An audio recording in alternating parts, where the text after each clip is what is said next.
আমি যখন চিন্তা করছিলাম আমি শুধু চিন্তা করছিলাম আমি গুছিয়ে কথা বলতে পারবো কিনা, বিকজ আমি দেখেছি আপনার প্রোগ্রামে যারা আসে আপনি তো অবশ্যই সবাই এত সুন্দর করে গুছিয়ে কথা বলে, আর আপনি যেটা বলছেন আমি কেন আসার জন্য রাজি হলাম, রাইট, আমার মনে হয় না আমি যেই কাজগুলো করেছি ভুল কিছু করেছি আমি বলবো না, আমার মনে হয় কি হ্যাঁ কিছু প্রত্যেকটা স্টেপে যে কাজগুলো করেছি ওটা না করলে আমি পরের স্টেপে যেতে পারতাম না, সো অপরাধ করেছি আমি এরকম কিছু আমি মনে করি না। রাইট, আপনার জায়গা থেকে সেটা মনে হচ্ছে, but you have some secrets of course. না অফ কোর্স সিক্রেটস তো কিছু আছে, এই প্রত্যেকের লাইফেই আছে, যেটা হয়তো বা কেউ জানে না, কিছুটা হয়তো বা আমি নিজেও উপলব্ধি করতে পারবো না, হয়তো আজকে কথা বলতে গেলে হয়তো বা আনকনসিয়াসলি বেরিয়ে যাবে অনেক কিছু। আমি তারপরেও বলবো আমি এখন পর্যন্ত যা যা করেছি একটা না করলে একটা ভুল বলেন বা একটা কাজ না করলে আমি আরেকটা কাজ শিখতে পারতাম না, সো আমার দিক দিয়ে 100% অনেস্ট না অনেস্ট, হ্যাঁ অনেস্ট কাজের জন্য প্রত্যেকটা জায়গা থেকে অফ কোর্স। এবং পিয়ার এই ইডিওলজিটাকে আমি আমার ব্যক্তিগত জায়গা থেকে অনেক বেশি রেসপেক্ট করি, কজ মানুষ আসলে কিছু করার জন্যই দুনিয়াতে আসে এবং প্রত্যেকেই কিছু না কিছু পোটেনশিয়ালিটি নিয়ে আসে, এবং সেই জায়গাটি থেকে আমাদের আমরা জানেন যারা পাবলিক অ্যাডমিনিস্ট্রেশনের স্টুডেন্ট আছেন তাদের একটা টার্ম শেখানো হয় which is call getting things ডান। আপনি দিন শেষে কি করলেন সেটাই হচ্ছে আপনি কি, সেটা কিভাবে ওই রাস্তা দিয়ে গেছেন, কতটুকু আঘাত খেয়েছেন। আপনি যদি সাকসেস না হতে পারেন কেউ কোনোদিন আপনার সেই গল্পটা শুনবে না। সো আজকে এখানে সাকসেসফুল একজন মানুষ এখানে বসে আছে, সাকসেস লেডি আমি যাই বলি না কেন, তার জীবন গল্প এবং তার যে সিক্রেটস সব কিছুই আমরা আমাদের অনুষ্ঠানে পাবলিশ করতে চাই। তার আগে বলতে চাই প্রিয় অনুষ্ঠানটি আপনারা যদি ইউটিউব থেকে দেখতে চান কিংবা শুনতে চান চলে আসবেন আমাদের ইউটিউব চ্যানেলে। আমাদের ইউটিউবের ঠিকানা হচ্ছে www.youtube.com/dfm904। আমি আবারও বলছি youtube.com/dfm904। Please subscribe this channel এবং একই সাথে নোটিফিকেশন অন করে নেবেন। পিয়া, আমরা একেবারে ছোটবেলা থেকে শুরু করি, যেটা আমরা অনেকেই হয়তো বা জানি না, যেখান থেকে আপনার মেমোরি একদম first memory in your life. So আমি এক খুলনার খুব ভালো একটা জায়গা থেকে বড় হয়েছি, জি, একটা আপার মিডল ক্লাসের ফ্যামিলিতে, সেখানে সবাই শিক্ষিত ভদ্র জয়েন্ট ফ্যামিলিতে বড় হয়েছি। যেরকম প্রত্যেকটা ফ্যামিলিতে হয়, আব্বা আম্মার ঝগড়া দেখেছি, আম্মা দাদির ঝগড়া দেখেছি, তারপরও দেখেছি যে তারা সবসময় আমার মা নানির থেকেও দাদির সাথে বেশি ক্লোজ, খুব মজা করতে করতে বড় হয়েছি। বাবা কি করতো? আমার বাবা ব্যবসা করে, এখন ব্যবসা করে, বাবা ভালো আছে। কয় ভাই বোন? আমরা 3 ভাই বোন, আমরা 2 বোন 1 ভাই। আমার বড় বোন আছে, আমার বড় বোন ডেফ, ভালো করে কথা বলতে পারে না, শুনতে পারে না। ওকে, খুবই সুন্দরী, আমরা গেস করতে পারি না খুবই সুন্দরী, আমার থেকে অনেক অনেক সুন্দর। আমার ছোট ভাই আছে, ছোট ভাইও এবার এসএসসি পরীক্ষা দেবে, আমার থেকে 10 বছরের ছোট। হ্যাঁ, আর আমার বড় বোন আমার থেকে 6-7 বছরের বড়। আমার মায়ের নিজের একটি স্কুল আছে, যারা অটিস্টিক, যারা ডেফ, কথা বলতে পারে না, তাদের জন্য সে নিজে একটি স্কুল পরিচালনা করে। বেসিক্যালি আমার বড় বোন যখন এরকম সমস্যা দিয়ে যাচ্ছিল তখন থেকে তার উদ্যোগটা শুরু। আচ্ছা, এটা অনেক বছরের কথা। ওকে, আমার মনে আছে ছোটবেলা থেকে খুব মজা করতে করতে, মানে আমার সবকিছু নিয়ে খুব ক্রিয়েটিভ একটা কাজ করতো। ছোটবেলা আমাদের সময় ওয়াকম্যান ছিল, সো ওয়াকম্যানে করতাম কি 30 টাকা না 25 টাকা দিয়ে খালি ক্যাসেট কিনে আমি আমার দাদির কাছে যেতাম। সবকিছু ছিল আমার দাদি প্রথমে, যে দাদি একটা ইন্টারভিউ নেবো, আপনার ইন্টারভিউ নিতাম, দাদি রেকর্ড করতাম, মনে আছে রেকর্ড করে আবার শোনা যেত, আমার কাছে খুবই ভালো লাগতো, রেকর্ড করে আবার কথা শুনতে পারি। আমার আব্বু বিদেশ থেকে এনে দিয়েছিল ওখানে। তারপর আমার মনে আছে যখন ল্যান্ডফোন, আমার বাবা কুয়েতে থাকতো যখন ছোট ছিলাম, তো তখন দাদি কিছু বা ফুপুরা কিছু বললে বা আম্মু কিছু বললে সব আব্বুকে বসে বসে রাত্রেবেলা আব্বা যখন ফোন দিত তখন আব্বুকে কমপ্লেন করতাম, এটা হয়েছে, এটা হয়েছে। সকালবেলা আবার দাদি বলতো, বিকজ জয়েন্ট ফ্যামিলি তো, পাশের রুমে কি বলছে শোনা যায়, তুমি তোমার আব্বাকে আমার নামে কমপ্লেন করছো, এরকম। মানে খুব মজা করতে করতে চাইল্ডহুড আমার খুবই ভালো ছিল। আচ্ছা, অবশ্যই। তো সমস্যা বলবো না, বিপত্তি বলবো না, আমি বলবো হয়তো বা যেটাই বলেন না কেন, সমস্যা বা বিপত্তি এটা আপনারা হয়তো বা ধরে নেবেন। যখন আমি ক্লাস 5-এ পড়ি তখন আমার ছোট ভাই হলো, আমার এর আগে একটা বোন ছিল।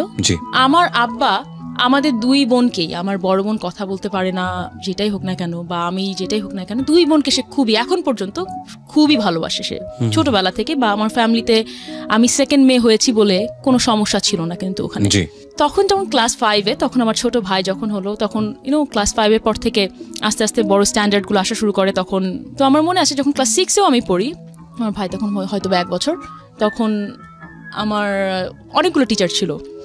একটা ছিল হচ্ছে কম্পিউটার শেখানোর জন্য, একটা ছিল ইন্টারনেট শেখানোর জন্য, একটা ছিল অ্যাবাউট ফটোশপ শেখানোর জন্য, একটা ছিল ইংলিশ স্পিকিং শেখানোর জন্য, আচ্ছা, একটা ছিল কবিতা আবৃত্তি শেখানোর জন্য। শুনতে খুব হাস্যকর লাগবে, একটা হুজুর ছিল, মানে শুনতে হাস্যকর লাগবে যে এত টিচার ছিল আমার। আর তাছাড়া তো অন্যান্য সাবজেক্ট ওয়াইজ কিন্তু আমি এখনো যাইনি, সাবজেক্ট ওয়াইজ তো টিচার ছিল, কোচিং সেন্টার ছিল, সারাদিন আমি খুব বিজি থাকতাম পড়ালেখা নিয়ে, এগুলো নিয়ে, অ্যাক্টিভিটি নিয়ে। তো যখন ক্লাস 8-এ আমি উঠি তখনও বুঝতে পারি যে কিছু সমস্যা না, আমি বলবো কি 8 থেকেও ঠিক আছে, বিকজ 8 পর্যন্ত আমি হয়তো বা বুঝতামও না যে আমাকে নেগলেক্ট করা হচ্ছে বা ইগনোর করা হচ্ছে, এই ব্যাপারটাও আমি তখন থেকে বুঝতাম না। তো আমি যখন ক্লাস 9-এ পড়ি আমার মনে হয় তখন থেকে ইয়াস আমার আব্বুর একটা ইয়ে হচ্ছে কি, আচ্ছা আমি প্রথমে বলে নিচ্ছি 2 ঘন্টার জন্য আমি ভুলে যেতে চাই আমি কি নিয়ে কথা বলছি। হ্যাঁ, তো আমি আমার আশেপাশে কে আছে। তো আমার আব্বুর একটা ব্যাপার হচ্ছে কি, সে খুব গালিগালাজ করে, মনে করেন কিছু হলেই গালি দেবে, সবাইকে গালি দেবে। মনে করেন এটা আমাদের ফ্যামিলির একটা ট্র্যাডিশন, আদর করেও একটা গালি দিয়ে কথা বলবে, এরকম একটা কথা যে আদর করে সে গালি ছাড়া কথা বলতে পারে না। আমার চাচারাও আছে এরকম কিছু কিছু, সবাই না বাট কিছু কিছু আদর করে হলেও গালি দিয়ে কথা বলবে। আমি হয়েছিলাম আমার মায়ের মতো একটু, যে না খুব সেলফ রেসপেক্টটা খুব বেশি, যে না তুমি আদর করে হলো ভালো করে হলো তুমি কেন গালি দিয়ে কথা বলবে আমার সাথে, এরকম ছিলাম আমি। তো যখন ক্লাস 9-এ উঠি, যখন দেখছি যে আবু গালি দিয়ে কথা বলছে, এটা বলছে, আমার না আস্তে আস্তে খুব আমার খুব লাগছে না আমাকে কেন গালিটা দিল, আমাকে কেন একটা গালি দিয়ে কথা বলবে। আমি নিতে পারতাম না আস্তে আস্তে, কিন্তু আব্বুর উপর কথাও বলতে পারবো না। এরকম আমি বলবো না আমি যে খুবই ভদ্র বা খুবই ভয় পাই এরকম একটা বাচ্চা ছিলাম, একেবারেই না। আমার কিছু হলেই আমি যখনই কোনো কিছু পছন্দ করতাম না, সেটা আমার দাদা, চাচি, ফুপু, চাচা যেই হোক না কেন, আমি সরাসরি মুখের উপর বলতাম যে না আমি আই ডোন্ট লাইক ইট। আমি এরকমই ছিলাম। ক্লাস 9-এ যখন পড়ি একটা সময় আমি কোচিংয়ে যাওয়া শুরু করলাম, একটা ছেলেকে খুব ভালো লাগতো তখন। কোচিংয়ে আমার বাসার নিচেরটাতে কোচিং সেন্টার ছিল। তো 9-এ উঠে দেখলাম কি একবার প্রেম কাহিনী দিয়ে শুরু করলাম। আমি একটা রিক্সা নিয়ে যাচ্ছি, আমার পাশে আমার 2টা ফ্রেন্ড বসা, যেতে যেতে দেখলাম কি একটা সুন্দর একটা ছেলে, খুবই ফর্সা, একটু সুন্দর টাইপের একটা জন আব্রাহাম টাইপের একটা হেয়ার কাট নিয়ে সে যাচ্ছে, সেও একটা রিক্সায় যাচ্ছে। তো আমি একটু হয় না, ফ্রেন্ডরা ছোটবেলা থেকে অনেক কিছু নিয়ে গল্প করে, আমি অত কিছু নিয়ে গল্প করতে পারতাম না, আমার একটু শায় শায় লাগতো।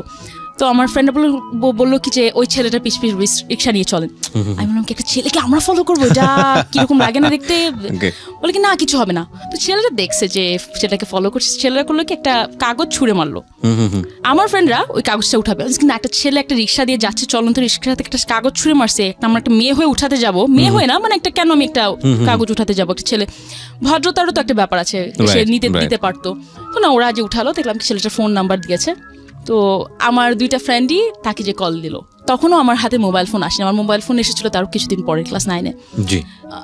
আমার ফ্রেন্ডগুলো বাইরে থেকে তাকে তখন কিন্তু অনেক ল্যান্ডলাইনে ফোন দেওয়া যেত বাইরে থেকে, বা ফোন থেকে ফোন দেওয়া যেত। ফোন দিল ছেলেটাকে, তো ছেলেটা বললো ঘুরাই ফিরায় আমার কথায় আসতেছে, তো তোমাদের লম্বা মেয়েটা ছিল, ওকে দাও, ওকে ফোনটা দাও। এখন আমি তো কথা বলতে পারবো না, কথা বলতে ভয় লাগে, একটা ছেলের সাথে কথা বলবো কেমন লাগবে শুনতে। তো ছেলেটা একটা সময় আমি যে ফোন 3 বা 4 দিনের দিন আমি ফোনে কথা বললাম, হ্যালো শুনে আমার মনে হলো কি আমার দাদার মতো ভয়েস, ভয়ে আমি ফোনটা রেখে দিয়েছি। তো আমার ফ্রেন্ডরা বলে কি যে তুমি এত বোকা কেন, তো ভীতু কেন? আমি বললাম কি না। পরে এরকম করতে করতে আমি বললাম কি যে আপনার সাথে আমি ফোনে কথা বলতে পারবো না, ওকে বলো আমি ফোনে কথা বলতে পারবো না, আপনি করে বলতে। আমার থেকে 1 বছর বড় ছিল। আমি বললাম কি যে ওনাকে আমার ইমেল অ্যাড্রেসটা দাও, ইমেলে কথা বলবো। তখন থেকে আমরা ইমেল অ্যাড্রেসে কথা বলা স্টার্ট করলাম, 2-3 মাস ইমেলে কথা বললাম। কথা বলার পরে মডার্ন প্রেম যেটাকে বলা চলে, একবারে স্টার্টই হয়েছে ইমেল দিয়ে।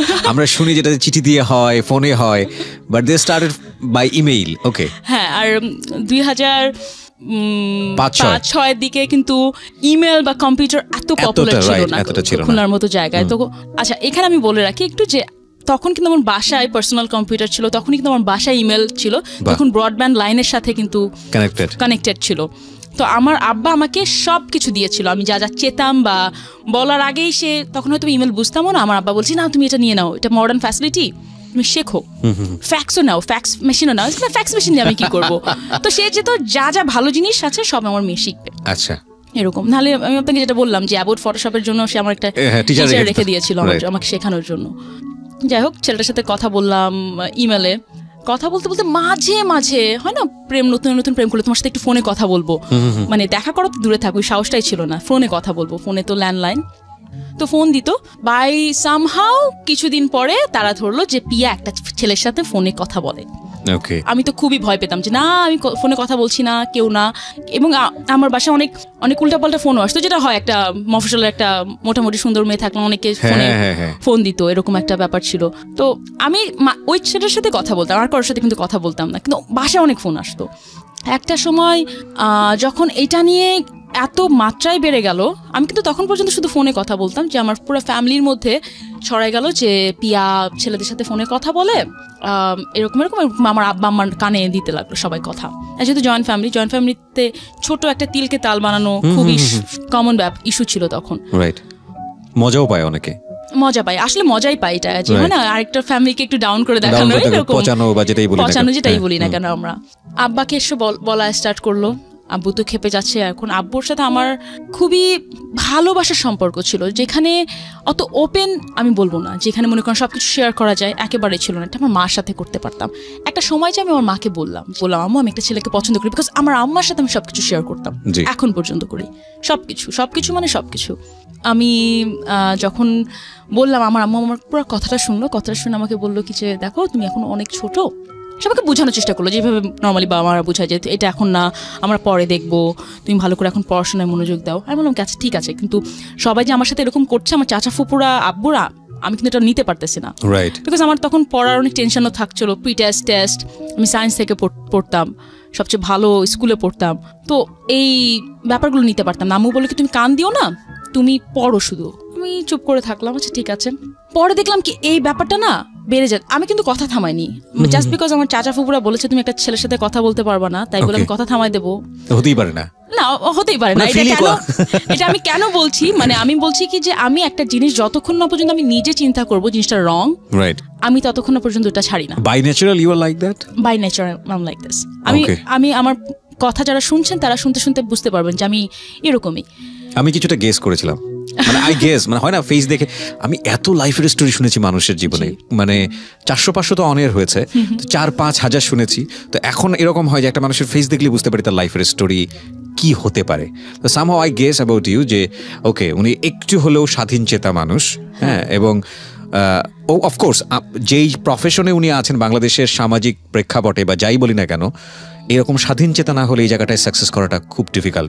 সো ইন দ্যাট সেন্সে তারা হচ্ছেন চেঞ্জ মেকার। আমি যেটা ওনার সঙ্গে ফোনেও কনভারসেশন করছিলাম যে ওনারা হচ্ছেন চেঞ্জ মেকার, ওনারা একটা জনরা ক্রিয়েট করছেন, হয়তো পরের জেনারেশনে যারা আসবে তাদের জন্য কাজ করাটা অনেক বেশি ইজি হবে। সে আপনি যে প্রসঙ্গে ছিলেন যে আপনি কথা বলা থামাননি। হ্যাঁ, কথা বলা আমি থামাইনি। তো একটা সময়, আচ্ছা ছেলেটার কথা কিন্তু আমি আগেও বলেছি, বিকজ ছেলেটার নাম ছিল মিমো। ওকে। তো সেটার পুরো নাম ছিল সাদ্দাম হোসেন মিমো। তখন আবার সাদ্দাম হোসেনের যুদ্ধ চলতেছে, আমার ফুপুরা বলে সাদ্দাম একটা ছেলের নাম হতে পারে, তুমি সেই ছেলের সাথে তুমি ফোনে কথা বলো, তোমার লজ্জা হয়। তখন অনেক পপুলার বাংলাদেশে, হি ওয়াজ ভেরি পপুলার। তো এরকম করে কথা বলতো। তো আমি বলতাম কি যে আমি চুপ করে থাকতাম, কথা বলতে পারতাম। তো আমি মানে আমার খুব বেশি রেগে গেলে আমি খুব টস করে চোখ থেকে আমার পানি পড়তো, বাট আমি বেশি রেগে গেলে কথা বলতে পারতাম। তো একটা সময় যখন আমি দেখলাম যে তারপরেও আমি কথা একটু কমিয়ে দিয়েছিলাম বলতে কি, দিনে যদি আমি 2-3 বার ফোনে কথা বলতাম বা 2 বার কথা বলতাম, হয়তো বা তখন 2 দিনে 1 বার কথা বলতাম। কিন্তু কোনো মতেই দেখলাম কি আমার ফ্যামিলি থেকে জিনিসটা কমছে না, বেড়েই যাচ্ছে। প্রত্যেকে কথা, এবং প্রত্যেকে না আস্তে আস্তে আমার সাথে কথা কমানো স্টার্ট করলো, এবং খুব বাজেভাবে কথা বলতো। যখনই কথা বলতে খুব বাজেভাবে কথা বলতো, মানে আমার জয়েন্ট ফ্যামিলি যারা ছিল। আমি যখন দেখলাম কি অতি মাত্রায় আমার উপরে মানসিক মেন্টাল টর্চারটা বেড়ে যাচ্ছে, আমি হয়তো টিভি দেখতে যাচ্ছি, ঠাস করে হয়তো আমার একটা ফুপু একটা উল্টাপাল্টা কথা বলে দিল, ঠাস করে হয়তো আমার বাবা একটা আমাকে গালি দিয়ে বসলো। আমি নিতে পারছিলাম না জিনিসটা, যে মনে হচ্ছিল কি বাসার বাইরে যতক্ষণ থাকি ততক্ষণই ভালো থাকি। আমি কোচিং সেন্টার, স্কুলে আরো বেশিক্ষণ টাইম থাকা স্টার্ট করলাম। একটা সময় যে আমি চিন্তা করলাম আচ্ছা ঠিক আছে, আমার ফোনে কথা বললে এত সমস্যা, আমি ওদেরকে দেখা করবো, কি করবো আমার সাথে। তো আস্তে আস্তে দেখা করা স্টার্ট করলাম। ছেলেটাও খুশি, দেখা করছে মেয়ে, এতদিন তো দেখাও করতো না। দেখা করলাম, এটা কিন্তু আফটার 9 মাস পরে আমি প্রায় দেখা করেছি। তখন আমার হাতে নতুন ফোনও চলে আসে, মোবাইল ফোনও পেয়েছি, দেখা করাও ইজি ছিল, 7 টাকা করে পার মিনিট ছিল, কথা বলা টাফ ছিল। মোবাইল ফোন শেখানোর জন্য কোনো টিউটর ছিল না তো? না, মোবাইল ফোন শেখানোর জন্য কোনো টিউটর ছিল না, বিকজ আমার এডিশন শেখানোর জন্য বাসায় টিউটর ছিল। সো মোবাইল ফোন শেখার জন্য থাকলেও থাকতে পারে না। আমি আপনাকে বলি, আমরা এখনকার যারা বাচ্চারা তারা কিন্তু উঠেই সবকিছু আইফোন পাচ্ছে, আইপ্যাড পাচ্ছে, ল্যাপটপ পাচ্ছে। আমাদের ওই সময় আমার আব্বা আম্মাই জানতো না ল্যাপটপ বা কম্পিউটার কিভাবে ইউজ করতে হয়, টিচার ছাড়া কোনো ওয়ে ছিল না। তো যেটাতে ছিলাম যে তখন দেখা করা সেলফোন হাতে পেলাম, সেলফোন হাতে পেলাম, ছেলেটার সাথে দেখা করা স্টার্ট করলাম। আর আমার একটা কথা ছিল, ছেলেটা হচ্ছে কি যে আমরা রিক্সায় ঘুরতাম। তো রিক্সায় ঘুরলে আমাকে বলতো কি তুমি হুট উঠায় ঘুরো, বিকজ হুট উঠায় ঘুরলে কেউ দেখবে না। শুধু কি তাই?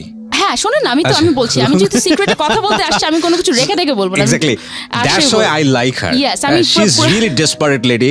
Okay. So আমাকে বললো কি যে হুট উঠায় চললে কেউ দেখবে না। হ্যাঁ সেটা ঠিক কথা, বিকজ আমার ফ্যামিলি দেখলে আরো ঝামেলা করবো। হুট উঠায় তুললে দেখি গায়ে হাত দেয়, কোমরে হাত দেয়, গায়ে হাত দেয়, খুব বিরক্তিকর। তো কথা বলছি গায়ে হাত দেওয়া দিয়ে কি, মানে গায়ে হাত দেওয়া। আমি এইটা পর্যন্ত বলি, তখন পর্যন্ত ক্লাস 9-10 পর্যন্ত আমি কখনো, আমি যেটা বলছিলাম যে আমার ফ্রেন্ডদের সাথে আমি একটু শাই ছিলাম, হয় না ছেলেদের ব্যাপারে নিয়ে কথা বলা অনেক মেয়ের সাথে, that kind of relationship between man and women. হ্যাঁ আমি জানতাম না ক্লাস 10 পর্যন্ত। Exactly. সো গায়ে হাত দেওয়া আমি খুব অপছন্দ করা শুরু করলাম। তখন আমি বললাম কি না, হুট নামাই ঘুরবো। হুট নামায় যখন ঘোরা স্টার্ট করলাম, পুরা খুলনা শহর জেনে গেল যে পিয়া একটা ছেলের সাথে রাস্তায় রাস্তায় ঘোরে। ওকে। হ্যাঁ, এবং যখন এই কথাটা আসলো তখন কথাগুলো অনেক নেগেটিভ ভাবে আসা শুরু করলো, যে পিয়া তো ছেলেদের সাথেই ঘোরে, পিয়া এই ছেলেকে, তখন কিছু ছেলেরা যারা আমার সাথে খুব লাইন মারতো, কিছু করতে পারেনি, পিয়া তো আমাকে এটা গিফট করছে, ওটা গিফট করছে, এগুলো রিউমার ছড়ানো স্টার্ট করলো। হয় না, আর দেখবেন কি আমি মাঝে মাঝে ফতুয়া প্যান্ট পরে ঘুরতাম, তো একটা ফতুয়া একটা খুলনায় একটা মেয়ে পরে ঘুরে বেড়াচ্ছে, এইটাই অনেক বড় ইস্যু ছিল। সালোয়ার কামিজই বেশি পরতাম। তো তখন আব্বু আম্মুর কানে আরো বেশি আসা শুরু করলো।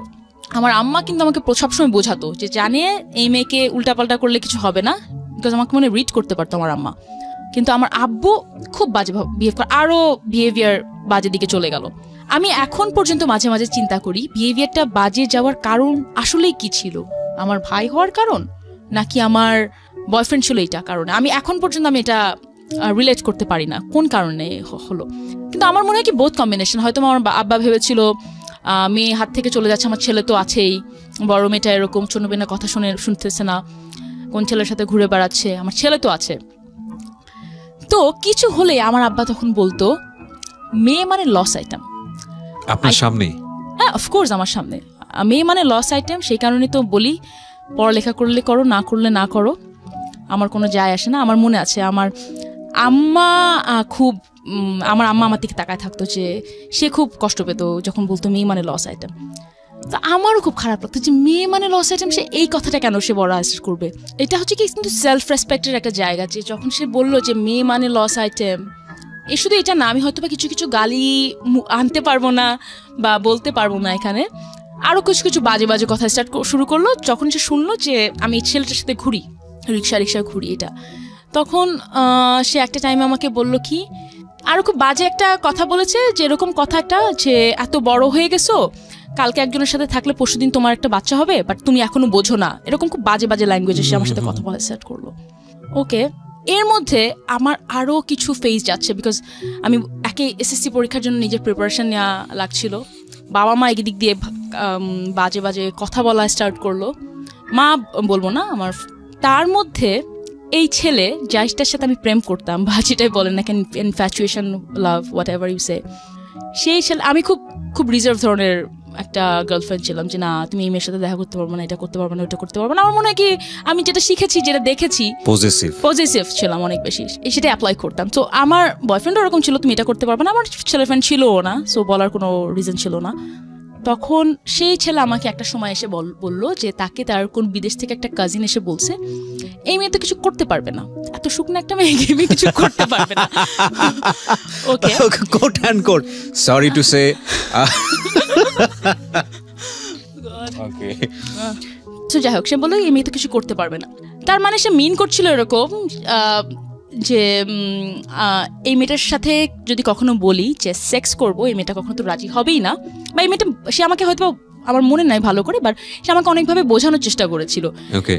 আমি যেহেতু জানতাম না ব্যাপারটা কি, সো আমি বুঝিও নি সে কি বোঝানো, কিন্তু আমি এইটুকু বুঝছিলাম ছেলে মেয়েদের মধ্যে কোনো একটা রিলেশনশিপ হয়, এরকম কিছু একটা হয়, আমি জানি না। তো আমার জন্য খুবই টাফ ছিল বোঝা যে কি বোঝানো যাচ্ছে। সো আমি ছেলেরা যখন আমাকে বললো যে আমার একটা কাজিন এসে বলেছে যে তুমি এই মেয়ে তো কখনো কিছু করতে পারবে না, আমি বললাম কি না, কেন করতে পারবো না, আই ক্যান ডু এভরিথিং। বলছি না তুমি তো জানোই না কি করে, তুমি আর তুমি জানতে চাও না, আমি বললেও তুমি বোঝার চেষ্টা করো না, রাইট। সো আমি বললাম কি যে না আমি করতে পারবো।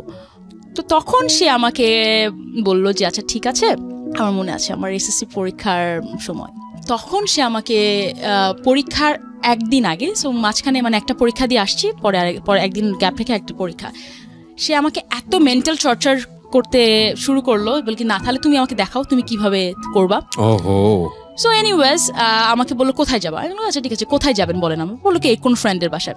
কিন্তু আমি ততদিনে এইটা বুঝেছি যে বিভিন্ন তখন দেখবেন কি খুব ছবি বা MMS করে ছড়া দিত, ওই টাইমটাতে খুব বেশি হতো। 10-12 বছর আগের কথা, দেখবেন কি মফস্বলে দেখবেন কি সব জায়গায় ভাইরাল হয়ে যেত ভিডিও বা এরকম। তা আমি শুনতাম যে কোনো ফ্রেন্ডের বাসায় যাওয়া উচিত নয়, আমি এটা জানতাম যে কোনো ফ্রেন্ডের বাসায় গেলে খারাপ হবে, ব্ল্যাকমেইল করতে পারে বা অন্য কোনো কিছু, ব্ল্যাকমেইল করতে পারে, অনেক কিছু করতে পারে, ক্যামেরা বসাতে পারে, মানে যেভাবে আসে। তা আমি বললাম যে আচ্ছা ঠিক আছে কোথায় যাবেন। তখন সে আমাকে আমি আপনি করে বলতাম। আচ্ছা। তো সে আমাকে বললো কি যে আচ্ছা ঠিক আছে ফ্রেন্ডের বাসায়, না ফ্রেন্ডের বাসায় যাবো না। বললো কোথায় যাবা তুমি? আগে যখন হোটেলে যাই এখনো। বলে কি তুমি হোটেলে যাবা? মানে খুলনায় একটা হোটেলে যাওয়া কিন্তু খুবই দুঃসাহসের ব্যাপার, তার থেকে সবাই চেনে না, ছোট সবাই চেনে, তো তার থেকে খুব ইজি আপনি যদি কোনো ফ্রেন্ডের বাসায় যান। আমি গিয়েছি প্রথম দিন বুঝিনি কি করেছি না করেছি, কিছুই বুঝিনি। বুঝলাম সেই দিন মনে হয় প্রথম বুঝলাম। বোঝার পরে এবং এখানে আমি আসি, আজকে কি আপনি বলবেন, আপনি অনেকে হয়তো বা বলতে পারেন মেয়েটা ভুল করেছে, আমি তো বলবো না আমি ভুল করেছি। আমার একটা ছেলেকে পছন্দ করতাম, ছেলেটা বলেছে হ্যাঁ হয়তো বা 2 দিন আগে করেছি, হয়তো আমি 2 দিন পরে করতাম, এটা আমি ভুল বলবো না। হয়তো বা সেই ছেলের সাথে আমার রিলেশনশিপ থাকেনি কেন এটাও আমি পরে বলবো, বাট আমি মনে করি না এটা আমি কোনো ভুল করেছি। এইটা আমার চলতে যে বা নেক্সট স্টেপের জন্য আমার মনে হচ্ছে ওই সময়ের জন্য এটা ঠিক ডিসিশন ছিল। You take it just as experience of your life. অবশ্যই, মানে আমার মনে হয় কি ওই টাইমটাতে আমার যেটা রাইট ডিসিশন মনে হচ্ছিল আমি সেটা করেছি। ফার্স্ট অফ অল পিয়া, আমরা কাউকে জাজ করি না, বাট আপনি যদি সোসাইটি জায়গা থেকে বিষয়টাকে চিন্তা করেন তাহলে আপনি জানেন যে আমাদের সোসাইটি বিষয়টাকে কিভাবে দেখে, এবং সেই জায়গাটি থেকে আপনি সেটা ব্যক্তিগতভাবে রিসিভ করবেন কি করবেন না সেটা সম্পূর্ণই আপনার ব্যক্তি স্বাধীনতার জায়গা থেকে আপনি আপনার মতো করে জাজ করতে পারেন 100%, বাট এটা আপনার জীবনের ঘটনা। ফার্স্ট অফ অল আপনাকে এটা মূল্যায়ন করতে হবে। সো আপনি যদি মনে করেন যে ওকে ইট ওয়াজ লাইক দিস, এটা আমার ফল্ট, দেন ইট ফল্ট। আপনি যদি মনে করেন না এটা আমার ফল্ট ছিল, এটা আমি একটা এক্সপিরিয়েন্স নিয়েছি, I'm 100% agree with this যে ওকে আপনার এটা এক্সপিরিয়েন্স, ফাইন, এটা এক্সপিরিয়েন্স। এবং বাই দ্য ওয়ে হোটেলের টাকাটা কিন্তু আমি দিয়েছিলাম, হোটেলের রেন্টটা। সো আমি ছিলাম এরকম একটা মেয়ে, আমি এখন পর্যন্ত এরকম, যেটা চিন্তা করি যেটা ঠিক, কিন্তু হ্যাঁ ওই টাইমটাতে আমি ঠিক বেঠিক চিন্তা করিনি। ওই টাইমটাতে ছেলেটা আমাকে বলেছিল তুমি করতে পারবা না। সো আমার জন্য এটা খুব বড় ব্যাপার ছিল, কেউ আমাকে হ্যাঁ কোনো কিছু যদি বলে তুমি করতে পারবা না, আমি কেন করতে পারবো না, এবং ছেলেটাকে আমি পছন্দও করতাম তখন। তখন যাই হোক, সো আর শুধু সেটা না, তখন আমার মাথার মধ্যে অনেক মেন্টাল প্রেশার কাজ করছিল। হয়তো বা এই টাইমটাতে আমার বাবা মা বা আমার পুরো ফ্যামিলি যদি আমাকে সাপোর্ট দিত, আরো ভালোভাবে বোঝাতো, যেটা আমার মা তার জায়গা থেকে অনেকখানি ট্রাই করেছে, বিকজ সেও অনেক প্রেশারে থাকতো। আমার ফ্যামিলি তাকে আমার জন্য অনেক কথা শোনাতো যে তোমার মেয়ে কথা শোনে না, তুমি কিছু বলো না, এরকম। আমি কিন্তু তাহলে ওই স্টেপটা নিতাম না। কেন আমি বলি, কারণ আমাকে যখন আমার বাবা মা, ফ্যামিলি, জয়েন্ট ফ্যামিলি, আমার পড়ালেখা, ছেলেটা মেন্টাল প্রেশার সবকিছু একদিক দিয়ে করছে, কভার আপ করে রাখছে, সেই টাইমটাতে যাদের সাথে আমি সবচেয়ে বেশি টাইম কাটাই, আমার ফ্যামিলি, তারা যদি আমাকে সাপোর্ট দিত, আমি কিন্তু কোনো খারাপ কাজ করতে পারতাম না। আমি খারাপ কাজ এই সেন্সে বলছি, জিনিসটা আরো খারাপ দিকে যেতে পারতো। আমি প্রেগনেন্ট হয়ে যেতে পারতাম, আমার একটা MMS বেরোতে পারতো, একটা ভিডিও বেরোতে পারতো, অনেক কিছু বেরোতে পারতো। আর আমি যদি আজকে এই সময় এখানে এসে না বসতাম, আজকে পিয়া হিসাবে কথাটা বলতে পারতাম না। এবং আমি আপনাদের যারা শুনছেন আমি তাদেরকে বলি, আমি ম্যারিড, আমার জামাই কিন্তু জানে আমার বয়ফ্রেন্ডের কথা, এবং সে সবকিছু জানে, বিকজ আমি বিয়ের আগে কিন্তু সবকিছু তাকে বলেছি যে এটা এটা এটা আমি লাইফে আমি করেছি, whether you accept it or not, আমি করেছি, এখন কিছু করার তো আমার নাই, তো ও বুঝেছে। তো যাই হোক, আমি তখন আমার SSC পরীক্ষা চলছে, এরকম একটা সময় ছেলেটাকে বলেছিলাম যে আপনি এটা করতে পারবেন, বাট আপনি এই একটা মেয়ের সাথে দেখা করবেন। একটা মেয়ে ছিল ওখানে, সুন্দর একটা মেয়ে ছিল, মেয়েটা সবার সাথে টাঙ্কি মারতে, আপনি এই মেয়েটার সাথে কিন্তু দেখা করতে পারবেন না। সুন্দর মেয়ে ছিল বলে কি আপনি ভীত ছিলেন? একটু তো ছিলাম অবশ্যই, আমি আমার জামাইকে নিয়েও এখনো খুব positive, I am a very positive girl, কিন্তু না এখন আগের থেকে অনেক অনেক বুঝি। তো কত বছর হলো বিয়ের? কত বছর? বিয়ের 3.5 বছর। ওকে, আমি গ্র্যাজুয়ালি যাবো ওই জায়গাটিতে, হ্যাঁ যেখানে আছি, SSC। হ্যাঁ, সো SSC পরীক্ষা, তখন ছেলেটাকে একদিন দেখলাম ওই মেয়েটার সাথে, কোচিং সেন্টার, আর একটা কোচিং সেন্টারের সাথে পড়ে না, সেই কোচিং সেন্টার জাস্ট মেয়ের সাথে দেখা করার জন্য সে গিয়েছে। আচ্ছা, দেখলাম। পরে আরেকবার দেখলাম যে তখন আমার একটা ফ্রেন্ড ছিল, সুন্দর একটা ফ্রেন্ড ছিল, ওকে আমি বললাম তুমি ওকে ফোন করে ডাকো, বলো কি পি আমাকে উল্টাপাল্টা কথা বলছে, আপনি আমার সাথে দেখা করতে পারবেন কিনা। রূপসা ব্রিজের নাম তো মনে হয় সবাই জানেন, যারা খুলনা রূপসা ব্রিজ। ছেলেটা আমার ফ্রেন্ডের সাথে দেখা করার জন্য চলে আসছে ওখানে। আর তো যাবে কোথায়, আমি তো এগুলো সব একটা ট্র্যাপ সাজানো ছিল আমার। তো আমি লুবনা, ওর নাম ছিল, ও এখন ক্যানাডাতে থাকে, আমার খুব ক্লোজ ফ্রেন্ড। তো আমি লুবনাকে বললাম যে লুবনা তোমার যাওয়া লাগবে না, তুমি শুধু এইটুকু করো, ও যদি যায় ওর সাথে আমার রিলেশনশিপ এখানে শেষ। তার মানে ওকে যেই মেয়ে ডাকে ও সেখানে যায়, তার আগে ওকে আমি একটা আমার ওই মেয়েটার সাথেও দেখেছি। আর অনেক রিউমার তো আসে, আমি রিউমার শোনা পাবলিক না, আমি হচ্ছে যেটা নিজের চোখে দেখবো সেটা। তখন দেখলাম ছেলেটা দেখা করতে আসছে ওখানে রূপসা ব্রিজে। ও আমাকে দেখে ভয় এমন ভাবে একটা দৌড় দিয়েছে, এটা যদি আপনারা যদি দেখেন, আমার এখন কিছু হলে সবার হাতে খুব স্মার্টফোন আছে, তখন কারোর হাতে অত স্মার্টফোন ছিল না বলে কেউ ভিডিও করে না, আদারওয়াইজ আই এম শিওর সবাই ভিডিও করতো। তখন ছেলেটা দৌড় মারলো, আমার পিছ দৌড় মারলাম পুরো রূপসা ব্রিজে দৌড়াতে। আপনিও দৌড়াচ্ছিলেন পিছে পিছে? অফকোর্স, ওকে ধরবো তো আমি, এত ইজি তো না কাউকে ছেড়ে দেবো। সো যাই হোক, সো রূপসা ব্রিজে ওই নদীর ওখান থেকে দৌড়াতে ওখানে একটা সিঁড়ি আছে যেখানে রূপসা ব্রিজের উপরেও যাওয়া যায়। নদীর ওখান থেকে দৌড়াতে ওই পর্যন্ত আসছে। পরে দেখছে কি ও ছেলেটা বুঝতে পারছে যেখানে তো সবাই, বিকজ রূপসা ব্রিজে তখন হাজার হাজার মানুষ বসে থাকতো ব্রিজ দেখার জন্য। খুলনার মানুষের তখন খুলনা এন্টারটেইনমেন্টের তো কিছু নাই, খুলনা না, এটা পুরো বাংলাদেশের অবস্থা, এখন মাটি খুললে লোকজন দাঁড়ায় থাকে ওখানে দেখার জন্য। আর তখন তো মনে করেন 10-12 বছর আগের কথা, 12 বছর আগের কথা, তখন তো ওখানে সবাই খুব। ক্যান ইউ ইমাজিন পিয়াকে যারা দেখেছেন, এত সুন্দর একটা মেয়ে পুরা ব্রিজের কাছাকাছি এবং যেখানে লোকারণ্য, সেখানে দৌড়াচ্ছে একটা ছেলের পেছনে, এবং ছেলেটা বাঁচার জন্য রুদ্ধশ্বাসে মেয়েটার হাত থেকে বাঁচান। এগুলো ইমাজিন করেন তাহলে বুঝবেন মজাটা কি আসলে। ওকে, ছেলেটা যেটা বললাম সুন্দর দেখতে ছিল, জন অ্যাব্রাহামের মতো হেয়ার কাট, ফর্সা, একটা চশমা পরতো। তো দৌড়াতে ও যখন দেখলো সব মানুষের হাতে তালি দিচ্ছে, আরো মানুষ ভিড় হয়ে গেল, ও তখন ওখানে যে থামলো। আমার মাথায় তখন কোনো সেন্স নাই কোন মানুষ তালি দিচ্ছে, কোন মানুষ কি দেখছে। ও যখন থামছে তখন আমি জাস্ট ওর চশমাটা নিয়ে ভাঙলাম, এক হাত দিয়ে চুল ধরছি, আর এক হাত দিয়ে মার দেওয়া স্টার্ট করলাম। কি যে মারটা দিয়েছি কিবরিয়া ভাই, পরে আমি অনেক ছেলেকে মারছি অন্যান্য কারণে, বাট এমন মায়ের ওকে আমি দিয়েছি। এবং আমি বলি, আমি এক হাত দিয়ে চুল ধরছি, পুরো হাত মুঠ ভর্তি আমার চুল ছিল, এবং ওই চুল আমি 1 বছর রেখে দিয়েছিলাম আমার কাছে। সো আমি যার জন্য করি, অনেক করতে পারি। আমি যদি কাউকে লাভ করি, আমি হোটেল যাওয়া পর্যন্ত আমি গিয়েছি, পয়সাও দিয়েছি নিজের পকেট থেকে পয়সাও দিয়েছি।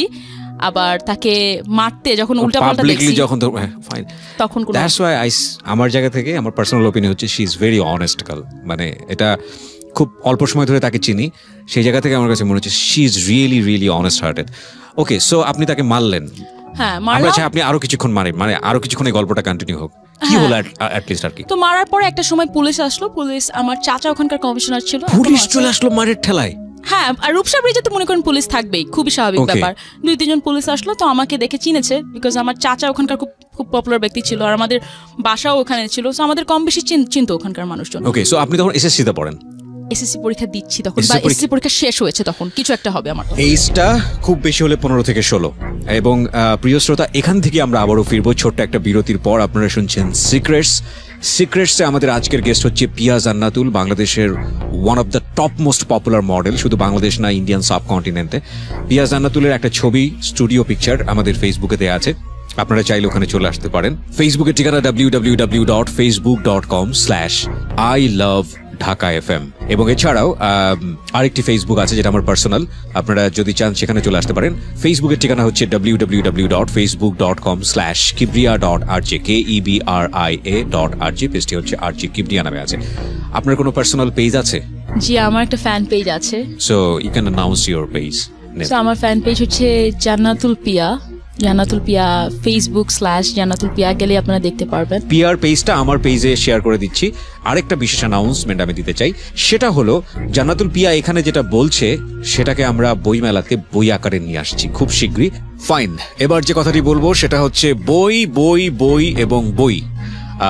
এটা খুব বিখ্যাত একজন দার্শনিকের কথা, ওমর খৈয়াম বলেছেন জীবনে মাত্র 3টা জিনিসের প্রয়োজন, একটা হচ্ছে বই, আরেকটা হচ্ছে বই, এবং আরেকটা হচ্ছে বই। মানে এই 3টা জিনিসের বাইরে আসলে কোনো জিনিসের প্রয়োজন নেই।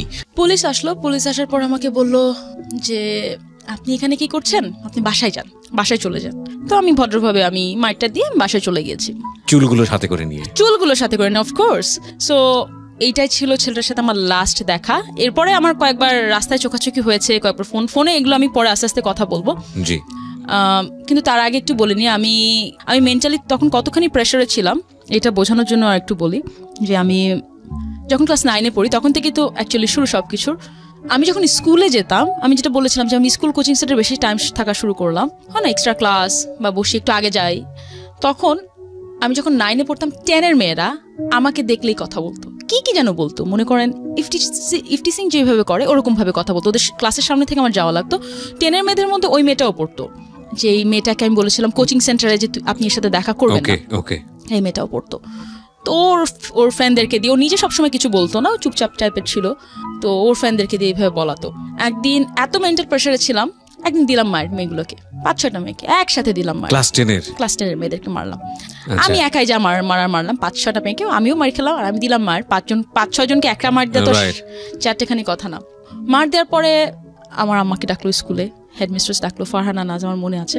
তো ফারহানা নাজ আমাকে বললো যে, খুবই ভালো মহিলা, খুব রেসপেক্ট করতাম আমি, খুব ভয়ও পেতাম যেহেতু হেডমিস্ট্রেস, সম্মানও করতাম। বললো কি যে আমি ছেলেদের স্কুলে অনেকদিন প্রিন্সিপাল ছিলাম, ছেলেদের স্কুলে মারামারি হয় জানতাম, বাট মেয়েদের স্কুলে মারামারি হয় এটা আমি প্রথম দেখলাম, তাও এইভাবে মারামারি হয়।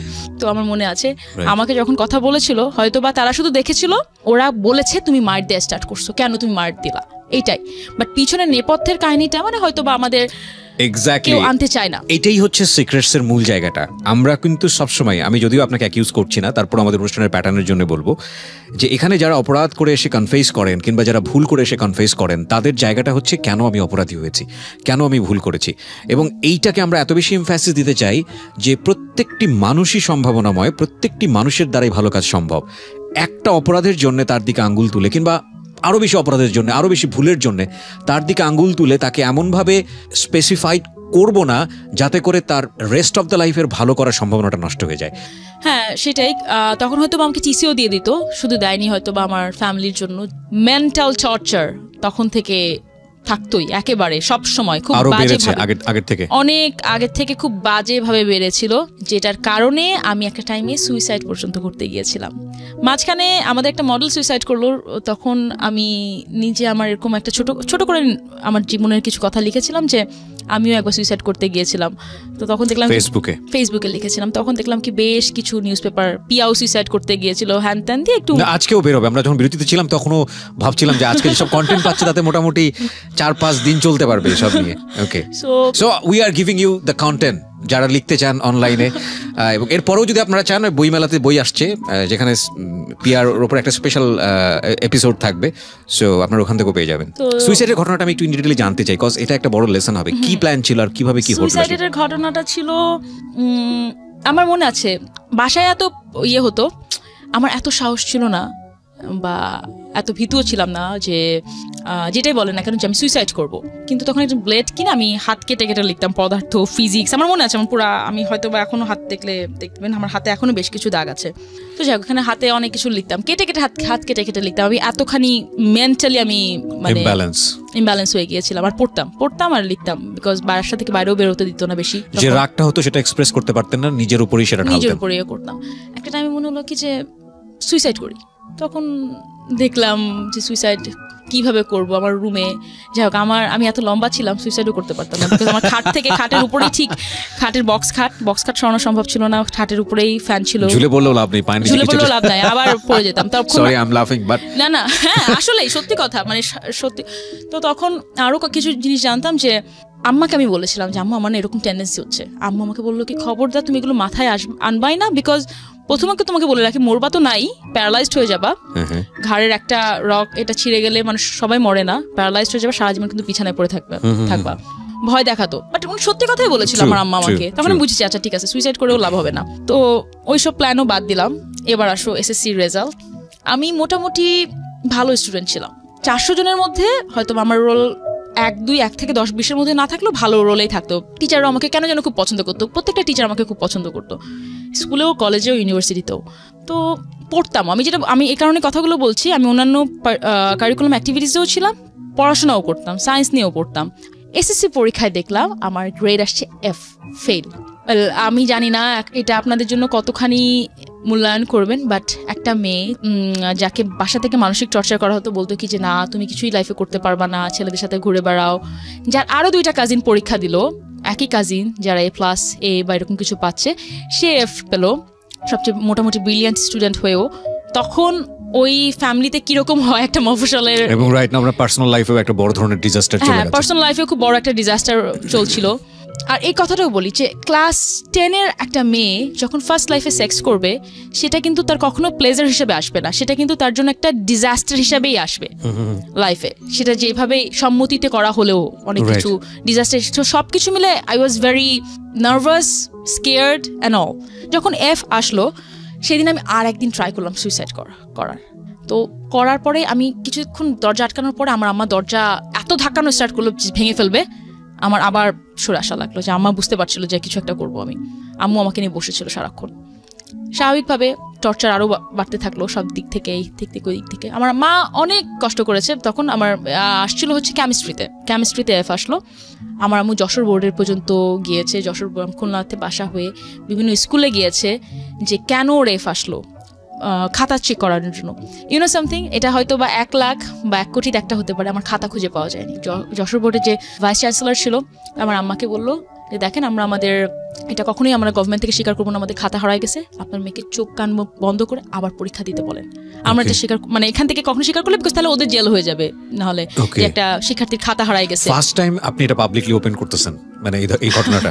ইয়া অফ কোর্স, অনেক কিছু first time. Fine, that's why we love secrets, we love this programme এবং উই লাভ পিয়া জান্নাতুল। ও আমি জানি না 12 ইয়ার্স লাইফে অনেক সেলিব্রিটির সাথে মিশেছি, ওনার সঙ্গে যারা মিশেছেন তারা হয়তো বলতে পারবেন she is really really very simple man, মানে অ্যাটিটিউডের দিক থেকে।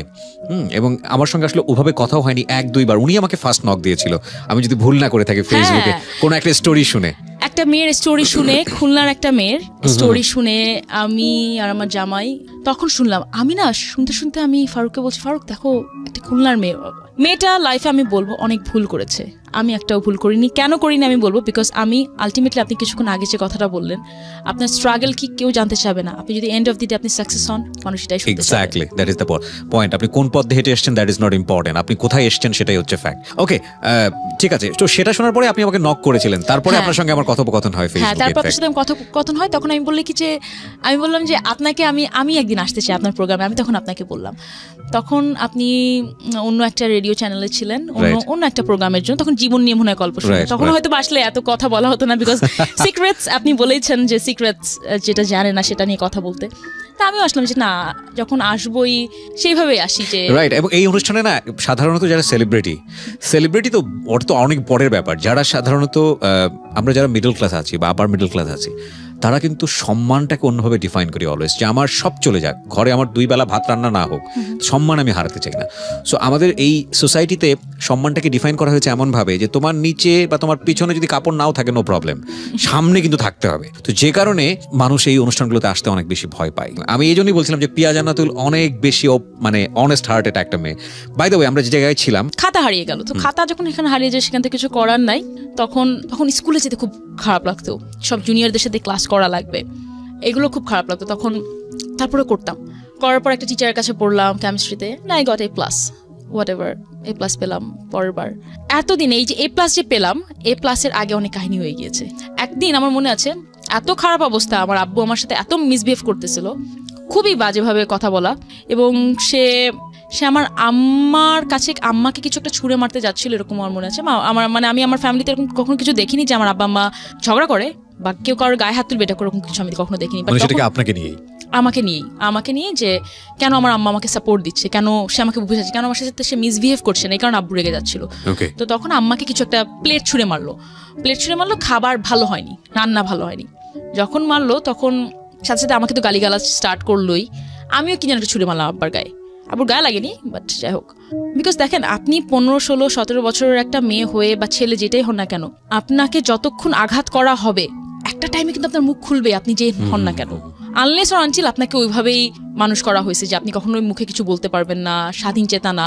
বাট আমাকে ওরকম করা হয়েছে, আমার আব্বুর গায়ে কিছু একটা করতে যায়, তখন আমি করলাম যে না, আমি জিনিসটা আরো বাজে দিকে চলে যাচ্ছে, আমি আমার যেটাই হোক না কেন, যত খারাপ দিকেই হোক না কেন, আমি আমার আব্বার গায়ে কিছু ছুঁড়ে মারছি, এটা কোনো এক্সকিউজ হতে পারে না। সে আমাকে যাই বলুক না কেন, এটা অ্যাটলিস্ট আমি বিলিভ করি, বা আমার উপরে কেউ নাই। তখন আমি বললাম কি, আম্মু আমি এখানে থাকবো না। That day decide I have to leave Khulna. এটা 2006 বা 2007 ঘটনা হবে। তখন আমার মনে হলো যে না, আমি খুলনায় থাকবো না। ইয়েস, আই থিঙ্ক 2007 ঘটনা, ফার্স্টের দিকের ঘটনা। আমি খুলনায় থাকবো না, আমি চলে যাব। তখন আমার আম্মা করলো কি, সেই দিন সন্ধ্যাবেলা সেদিন রাত্রের ঘটনা ছিল এটা। আব্বু ডিনারে বসছিল, আমি চলে যাব খুলনায়, তো সেই রাত্রে কোথায় থাকবো, বিকজ খুবই নোংরা পরিবেশ হয়ে গেছিলো রাত্রেবেলা বাসায়। আম্মুর স্টুডেন্টের বাসায় নিয়ে গেল আমাকে। আমার মনে আছে রাজু, ছেলেটা কথা বলতে পারে না, ছোট ছেলে, ওর মায়ের বাসায়। ওর মা আমাকে অনেক বুঝালো, অনেকক্ষণ ওখানে রাত্রে বসে থাকার পরে আম্মা বললো কি তুমি তাহলে বাসায় চলো, আমি তোমাকে একটা হোস্টেল খুঁজে দেবো খুলনায়। থাকার পরে আমরা আই থিঙ্ক রাত 12টা বা 11টার দিকে আমরা বাসায় চলে আসছিলাম হোস্টেল খুঁজে দেওয়ার জন্য। পরে হোস্টেল আম্মু খুঁজলো কয়েকদিন, পরে সে চিন্তা করলো যে খুলনায় থেকে যদি আমি হোস্টেলে থাকি সেটা আমার ফ্যামিলির বা অন্যান্য আরো বদনাম হবে, যে কেন নিজেদের বাসা থাকতে তুমি হোস্টেলে আছো। তখন আম্মা চিন্তা করলো কি যে না ঠিক আছে, তাহলে কি করবো, আমি ঢাকায় যাবো। তা বল কি না ঢাকায় তুমি কিভাবে যাবা, সবকিছু তো বাদই দিলাম, যে খুবই ডেঞ্জারাস সিটি, তোমার কি হবে না হবে কেউ নাই, তোমার চাচা ফুপুরা তোমাকে দেখতে পারে না, তুমি ওখানেও থাকতে পারবা না, তাহলে তুমি থাকবা কোথায়, আর আমার হাতে এত টাকাও নাই। তোমার বাবা বাই দ্য ওয়ে এখানে আমি একটা কথা বলে যাই, ক্লাস 9 থেকে আমার আব্বা আমাকে টাকা দেওয়া বন্ধ করছে, সে কিন্তু পরে আমাকে কখনো টাকা দেয়নি। আমার মনে আছে আমার যখন এসএসসি পরীক্ষা, তখন আমি গোশ ছাড়া ভাত খেতে পারতাম না। আমি বাসায় গোশ খাবো বলে সে বাসায় গোশ আনা বন্ধ করে দিল। তখন করতে কি তার ছেলেকে নিয়ে অন্য কোথা থেকে খেয়ে আসতো বা দিস ইজ ভেরি ব্যাড। হ্যাঁ, this is very bad. I hope this is very very bad cause sorry with due respect your father, আমি ইন জেনারেলি কিছু কথা বলতে চাই এই জায়গাটায়। সেটা হচ্ছে যে অফকোর্স আমি যাই করি না কেন, সন্তান যেহেতু আমার, মানে যেটাই হোক না কেন, সন্তান মন্দ হোক, খারাপ হোক, চোর হোক, বদমাইশ হোক, আমি তার বাবা, এটা আমার রেসপন্সিবিলিটি, এবং এটার জায়গায় কোনো কম্প্রোমাইজ থাকে না।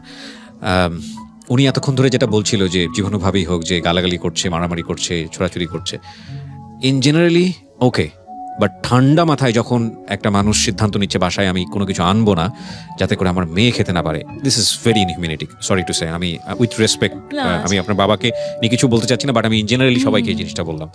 পাশের আমার দাদি ইয়ে ছিল, একই যেহেতু বড় ফ্ল্যাট ছিল, 2টা চুলা আলাদা ছিল শুধু, তখন ওর বোন যে খেয়ে আসতো, বাবু ওখান থেকে খেয়ে আসতো, কিছু একটা হতো। খাবারের তাদের কোনো সমস্যা ছিল না। এখন আমাকে তো কেউ দেখতে পারে না, আমি তো যেতে পারতাম না কোথাও খেতে। যাই হোক, আমার আম্মা আমার জন্য ডিম এনে দিত, ওটা দিয়ে খেতাম। এবং আমি আমার লাইফে একটা স্টোরি প্রচার করেছিলাম, আপনার গল্প শুনে আমার মনে হলো। ছেলেটার বয়স ছিল 12 বছর, সে তার বাবাকে খুন করে 12 বছর থাকা অবস্থায়, এবং তার লাইফে এরকম একটা ঘটনা আসে। এবং সে যে খুনের বর্ণনাটা দিয়েছিল, সেটা আগের একটা রেডিও অনুষ্ঠানে আমি করেছিলাম, যে আমি তাকে জিজ্ঞেস করেছিলাম যে তুমি এখনো, বলছে যে আমি, ওই এপিসোডটা অনেকে ইন্টারনেট থেকে ডাউনলোড করতে পারবে, যে তুমি খুন করলা কেন, ওর মধ্যে কোনো, ও বলে যে তোমার খারাপ লাগাটা কি, খুন করার পর বাবাকে নিয়ে কোনো খারাপ লাগা নাই, ওর খারাপ লাগাটা হচ্ছে এটা যে আমার মা জায়নামাজে বসে সে প্রার্থনা করে আল্লাহর কাছে যে আল্লাহ আমার স্বামীকে যে খুন করছে তাকে তুমি বিচার করো, আমার মা জানে না যে খুনটা আমি করছি, এবং আজকে রেডিওর মাধ্যমে আমার মা জানবে। এটার পরে পুরো গল্পটা বলে যে কেন এই কাজটা করছিল। সেখানে এরকম একটা পার্ট ছিল যে আমার বাবা পাশের বাসায়, মানে আমার সামনাসামনি, আমার সৎ মায়েরকে নিয়ে বসে থেকে সে খাবার খাচ্ছে, এদিকে আমার মা খেতে পাচ্ছে না, আমি খেতে পাচ্ছি না, তার দিকে আমি তাকাই আছি, সে ফিল করতে পারছে না যে আমি তার সন্তান এবং আমি ক্ষুধার্ত। সেখানে বসে আরাম করে খেয়ে ঠেকুর তুলতে তুলতে আমার সামনে দিয়ে যাচ্ছে। অ্যান্ড উনি এই ছোট বাচ্চাটা যে 18 বছর তখনও হয়নি, ও কিভাবে প্ল্যান করেছিল বাবাকে খুন করার জন্য, এটা যদি আপনি শোনেন, মানে আমি আপনাকে দিব এপিসোডটা। সো দেখুন, এই পিয়া কিন্তু অফকোর্স আপার ক্লাস ফ্যামিলিতে বিলং করে রাইট নাও, এবং she has that kind of curse, she earned lot. But এই পিয়ার লাইফের একটা স্টোরি, এবং একেবারে লোয়ার ক্লাস যদি আমরা বলি গ্রাসরুট পিপলের ওই বাচ্চাটার story, this are very same, very very same. So আমরা একটা সময় পিয়া হলেই হয়তো বা খুব ডেসপারেটলি এটা বলতে পারি যে আমার লাইফে আমি এটা ফেস করেছি, but everybody has that kind of story. Okay, আর একটা কথা বলা হয়নি যে 9-10-এ আমি আপনাকে বলেছিলাম, হাসছিলেন যে আমার অনেকগুলো টিচার ছিল, ফটোশপের টিচার ছিল, এটা টিচার ছিল, আবৃত্তির টিচার ছিল, মানুষ শুনে হাসতো। বাই দ্য ওয়ে আমি খুলনা বেতারে কিন্তু একসময় আবৃত্তি করতাম ছোটবেলায়, 7, 8, 9-এ থাকতে। তো তখন আমার আব্বা করলো কি 9 থেকে সব টিচার অফ করে দিল, একটা টিচার সে আমাকে দিল না, কোনো টিচার থাকবে না, কিছু থাকবে না, তুমি আমার কথা না শুনলে আমি তোমাকে কিছু প্রোভাইড করবো না, পড়াশোনার জন্য করবো না। আর আমার খুবই একটা important decision through out my life, আমি কখনো পড়াশোনা স্টপ করিনি। যত সমস্যা আসছে ফেল করছি, টাকা নাই, পড়তে পারছি না, কিছু করতে হতে পারছে না, বই কেনার টাকা নাই, বিকজ আমার আম্মা প্রথমে একটা স্কুলের সাথে জড়িত ছিল, পরে সে নিজের স্কুল দিয়েছে কয়েক বছর হলো, 10-12 বছর, মানে আমি যখন যেতে শুরু করি তখনই সে শুরু করলো। সো তারও তখন অত সে আর্ন করতো না যে আমাকে ওইভাবে টাকা দেবে। তখন আমার আম্মা করলো কি, যেটা বলছিলাম যে নিচে আমার কোচিং সেন্টার ছিল, লাকি স্যারও খুলনা বেতারের সাথে আছে, স্যার আমার কাছ থেকে কোনো টাকা নিত না তখন, আম্মুর জন্য বা যেহেতু আমাদের নিচে ভাড়া থাকতো বাসার নিচে। স্যার করতো কি তখন MCQ বা বই এগুলোর দাম অনেক বেশি ছিল, অনেক দামি ছিল। স্যার করতে কোচিং সেন্টার ফ্রি বই দিত না, ওগুলো আমাকে সব দিয়ে দিত, কিন্তু আমার আব্বা তো আমাকে টাকা দিত না। এইদিকে নিচের ইয়েতে আমার ফুপুর ছেলে থাকতো, ও আমার সাথে পড়তো, ওর জন্য ওই 4-5টা টিচার এক একজনকে 4,000-5,000 টাকা করে দিত। আপনার বাবা দিত? না, আমার ফুপুই দিত। আচ্ছা। আমার একটা ফুপুর মেয়ে ছিল, ওর সাথে অত ক্লোজ ছিলাম না, বা যেটা আমার ইমিডিয়েট বড় ফুপুর ছেলে ওরা থাকতো, ওরাও পাশের বাসায় থাকতো, ওর জন্য ওরকম অ্যারেঞ্জমেন্ট ছিল। বাট আমার জন্য তখন দেখলো কি যে একটা টিচার লাগবে, যেহেতু আমার হায়ার ম্যাথ ছিল, হায়ার ম্যাথ শুধু কোচিং সেন্টারে যে সম্ভব না, হায়ার ম্যাথের জন্য একটা টিচার লাগবে। সঞ্জয় স্যার, আমি মানুষের নাম মনে রাখতে পারি না, বাট কিছু কিছু মানুষের নাম কখনো ভোলা যাবে না, সো কিছু কিছু মানুষের নাম সবসময় মনে থাকবে। সো সঞ্জয় স্যার তখন খুলনা ইউনিভার্সিটিতে পড়তো, এখন অনেক খুঁজছি উনাকে পাই না আমি। আম্মা উনাকে ঠিক করলো, উনি 1,000 টাকা নিত আমার আম্মার কাছ থেকে, সবগুলো সাবজেক্টই পড়াতো, শুধু অঙ্কের জন্য রাখা হলেও সবগুলো সাবজেক্ট পড়াতো।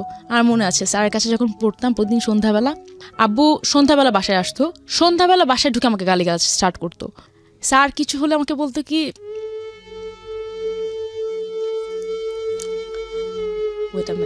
ওকে, no problem, take your time. Piya, আমি একটা ব্রেক নেই। আমি এখানে শুধু একটা কথা বলতে চাই, আপনার ওর ভয়েস শুনছেন, ওকে আমি সামনে থেকে দেখছি। She is a very successful man. ওর চোখ দিয়ে যতবার পানি পড়েছে, যতবার পড়ছে এগুলো বলতে গিয়ে, আপনি রেডিওর ভয়েস শুনে সেটা ফিল করতে পারবেন না, বিকজ ও এইটা ওর ভয়েসের মধ্যে আনতে চায় না, এইটাই ও।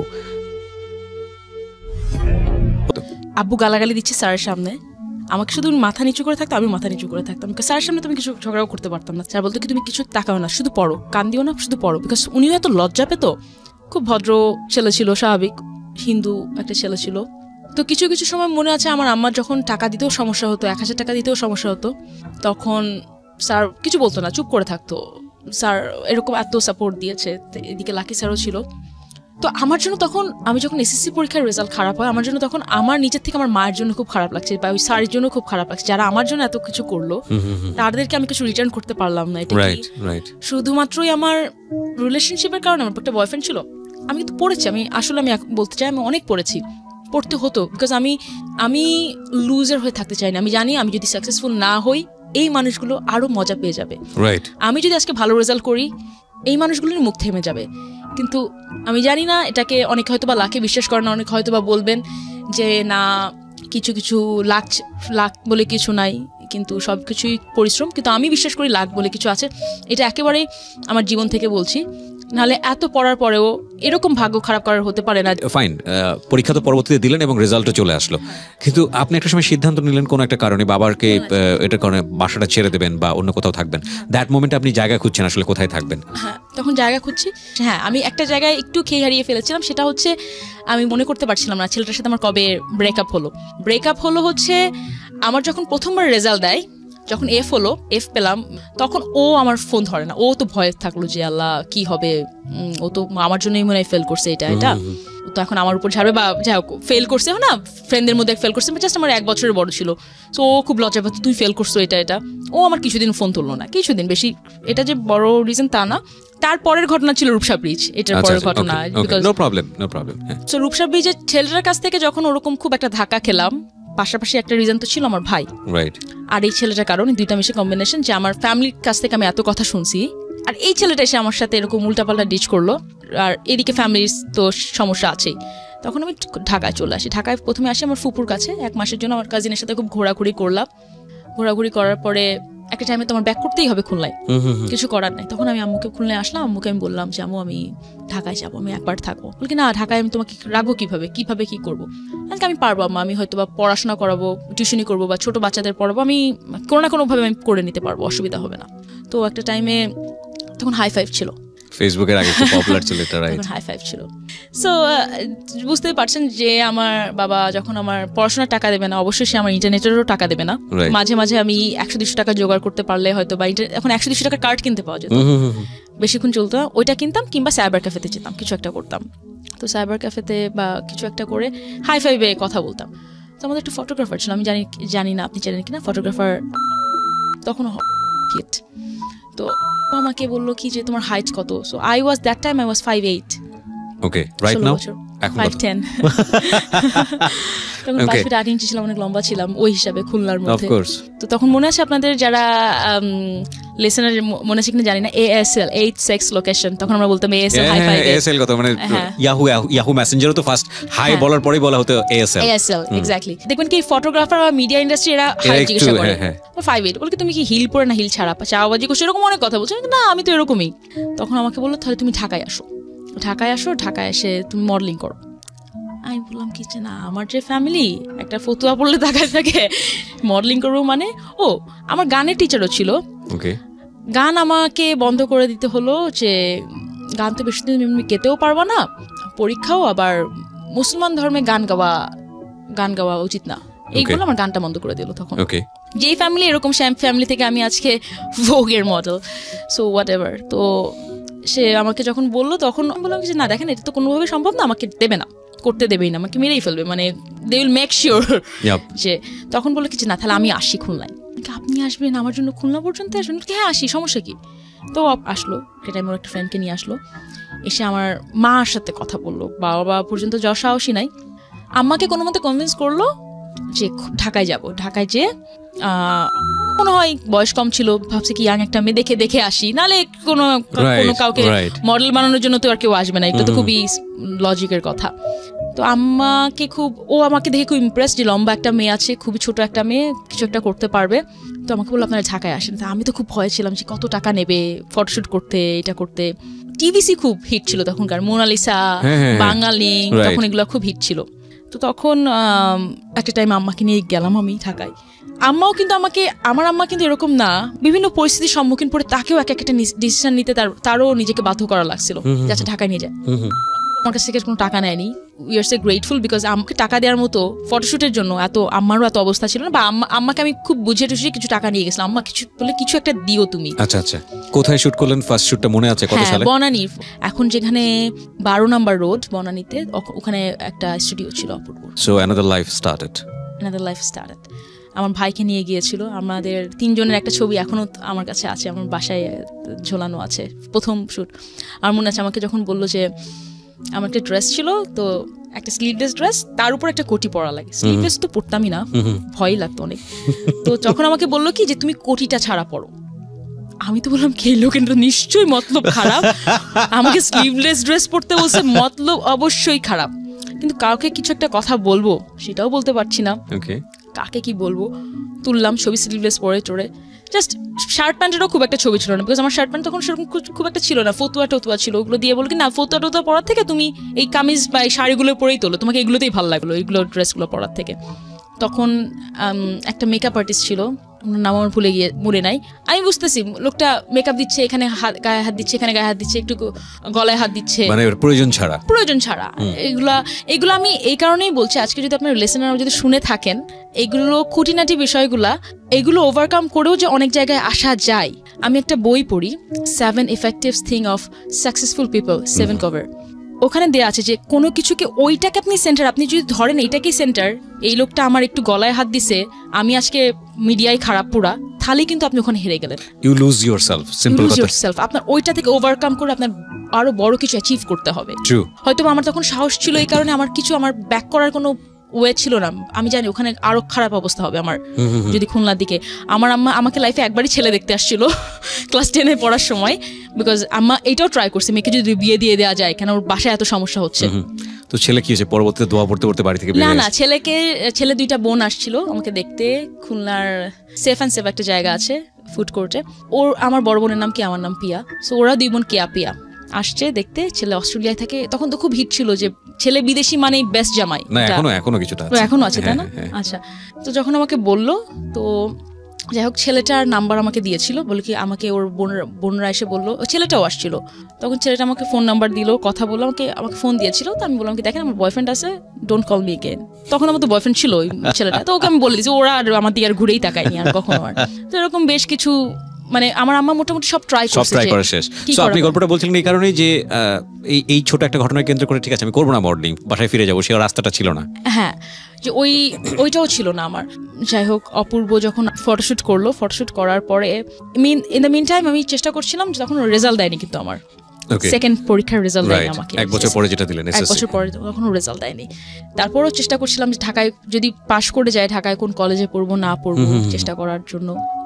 ছবি তুলো করলো কি তখন লাক্সে আমার না ছবি দিল, আর সবাই কিন্তু জানেন আমি লাক্সে একটা টাইমে ছিলাম, লাক্সে ছবি দিল। লাক্সে থাকার পরে এইদিকে আমি জানি না হয়তো বা শুনলে আজকে দেখো আমার খুব ভালো ফ্রেন্ডশিপ, খুবই ভালো ফ্রেন্ডশিপ, বাট ও আমাকে খুব জ্বালাইছে, মাইন্ড করো না প্লিজ, বিকজ ও দেখছে কি ইয়াং একটা মেয়ে প্রেম করবে, বাট আমার প্রেম করার কোনো মন মানসিকতা ছিল না।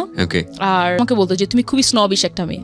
দেখো আমি স্নবিশ না, আমি খুব সেলফ রেসপেক্ট আলা একটা মেয়ে, আর আমি জানি আর বউ ছিল, বাচ্চা ছিল, মানে ডিভোর্স বা সেপারেটেড কিছু একটা তখন ছিল, বাট আমি পছন্দ করলে মানে হয় না, আমি পছন্দ কখনো করিনি, সো ওর সাথে আমার কখনো কিছু হয়নি। তো ওর সাথে আমার এটা নিয়ে অনেক গ্যাঞ্জাম লাগতো, অন্য কোনো কাজ করতে গেলে বলতো কেন তুমি এই কাজ করবা, তোমাকে আমি নিয়ে আসছি, এটা করছে আজকে না তুমি আমাকে নিয়ে আসছো, এক ধরনের অধিকার চর্চা করতো। হ্যাঁ, আমি কিন্তু তখন সবাইকে আপনি করে বলতাম, আমাকে জোর করতো তুমি আমাকে তুমি করে বলো, আচ্ছা ঠিক আছে তুমি করে।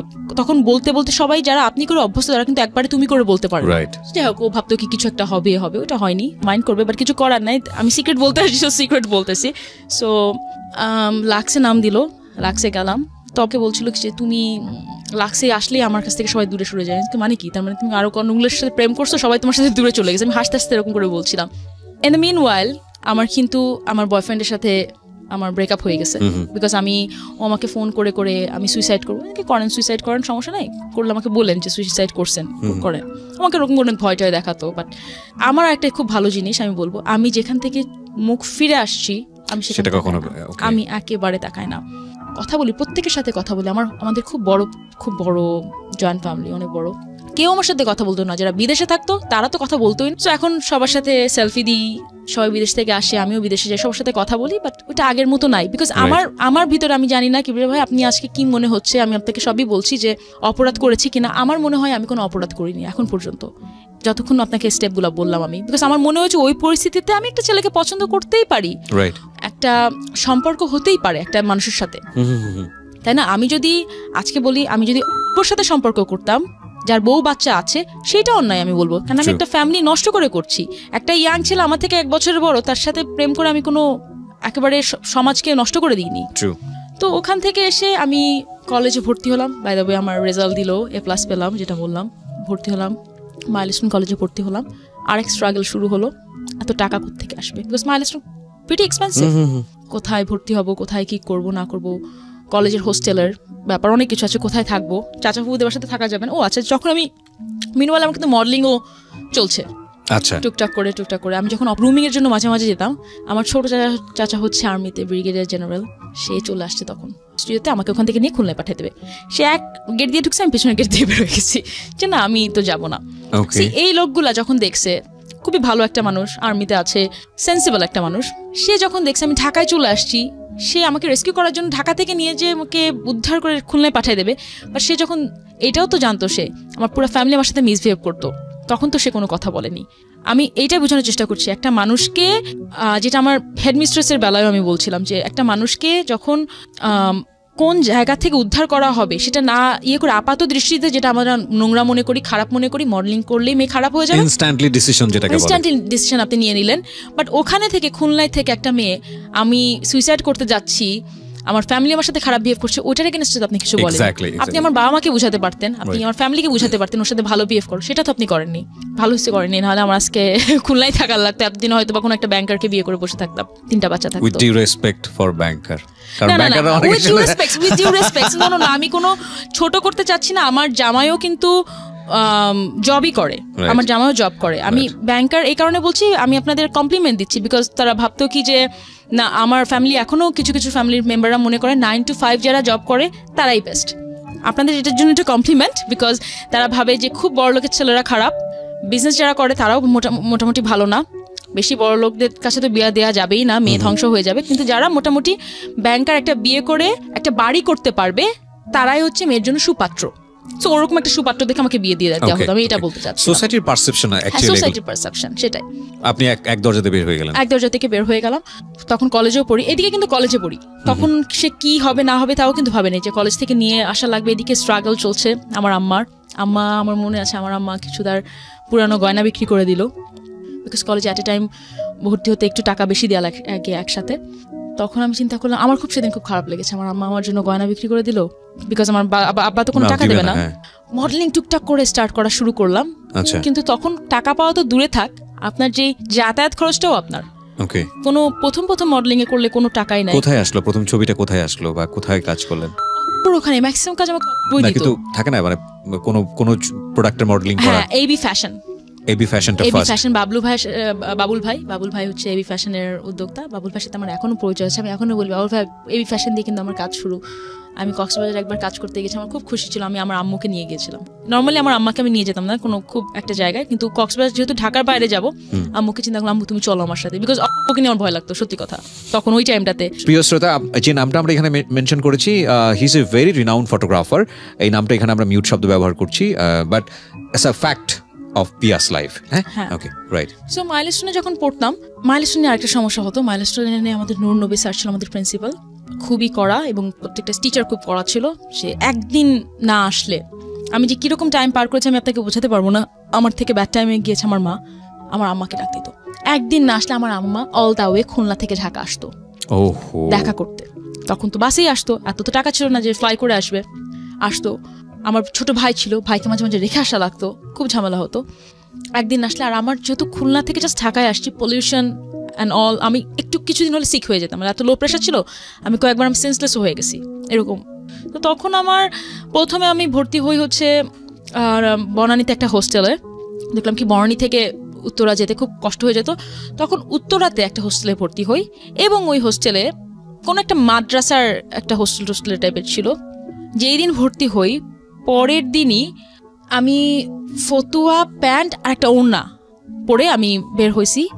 সেই দিনই আম্মা মানে ভর্তি করে দিয়ে চলে গেল, সকাল থেকে আমাকে ভর্তি করে দিয়ে দুপুরবেলা থেকে সে দুপুরবেলা চলে গেল, রাত্রে পৌঁছালো। রাত্রেবেলা পৌঁছানোর পরে সাপোজ সে 11টায় পৌঁছেছে, 11:30-11টার দিকে আবার সে কল পাইছে, আপনার মেয়ে এখানে থেকে আমরা রাখতে পারবো না, আপনার মেয়েকে নিয়ে চলে যান। আমার আম্মা ওই 11টার সময় পৌঁছে 12টার দিকে আবার বাসে করে আসলো। ওই দিনই আমার খালার দূর সম্পর্কে একটা আত্মীয়র বাসায় পেইং গেস্ট হিসাবে থাকা আমি শুরু করলাম। তখন থেকে আরো কিছু সমস্যার দিতে পড়তাম, যে যখন কলেজে ভর্তি হলাম তখন আমাদের একটা টিচার ছিল, ক্লাস টিচার টাইপের, যে সবকিছু দেখতো। আমি জানি না লাইফে কত সমস্যার মধ্যে একটা মেয়ের যেতে হয়।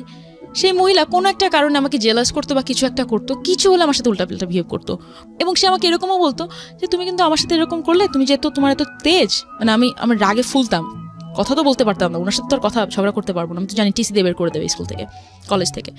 তখন আমাকে বলতো তোমাকে কিন্তু আমি এইচএসসি পরীক্ষায় বসতে দেবো না, ইউ ডোন্ট নো মি, এরকম করে আমাকে থ্রেট দিত। তখন এদিকে বাসা নিয়ে সমস্যা, কোথায় থাকবো না থাকবো। মিনওয়াইল আমি অনেক জব খোঁজা স্টার্ট করলাম।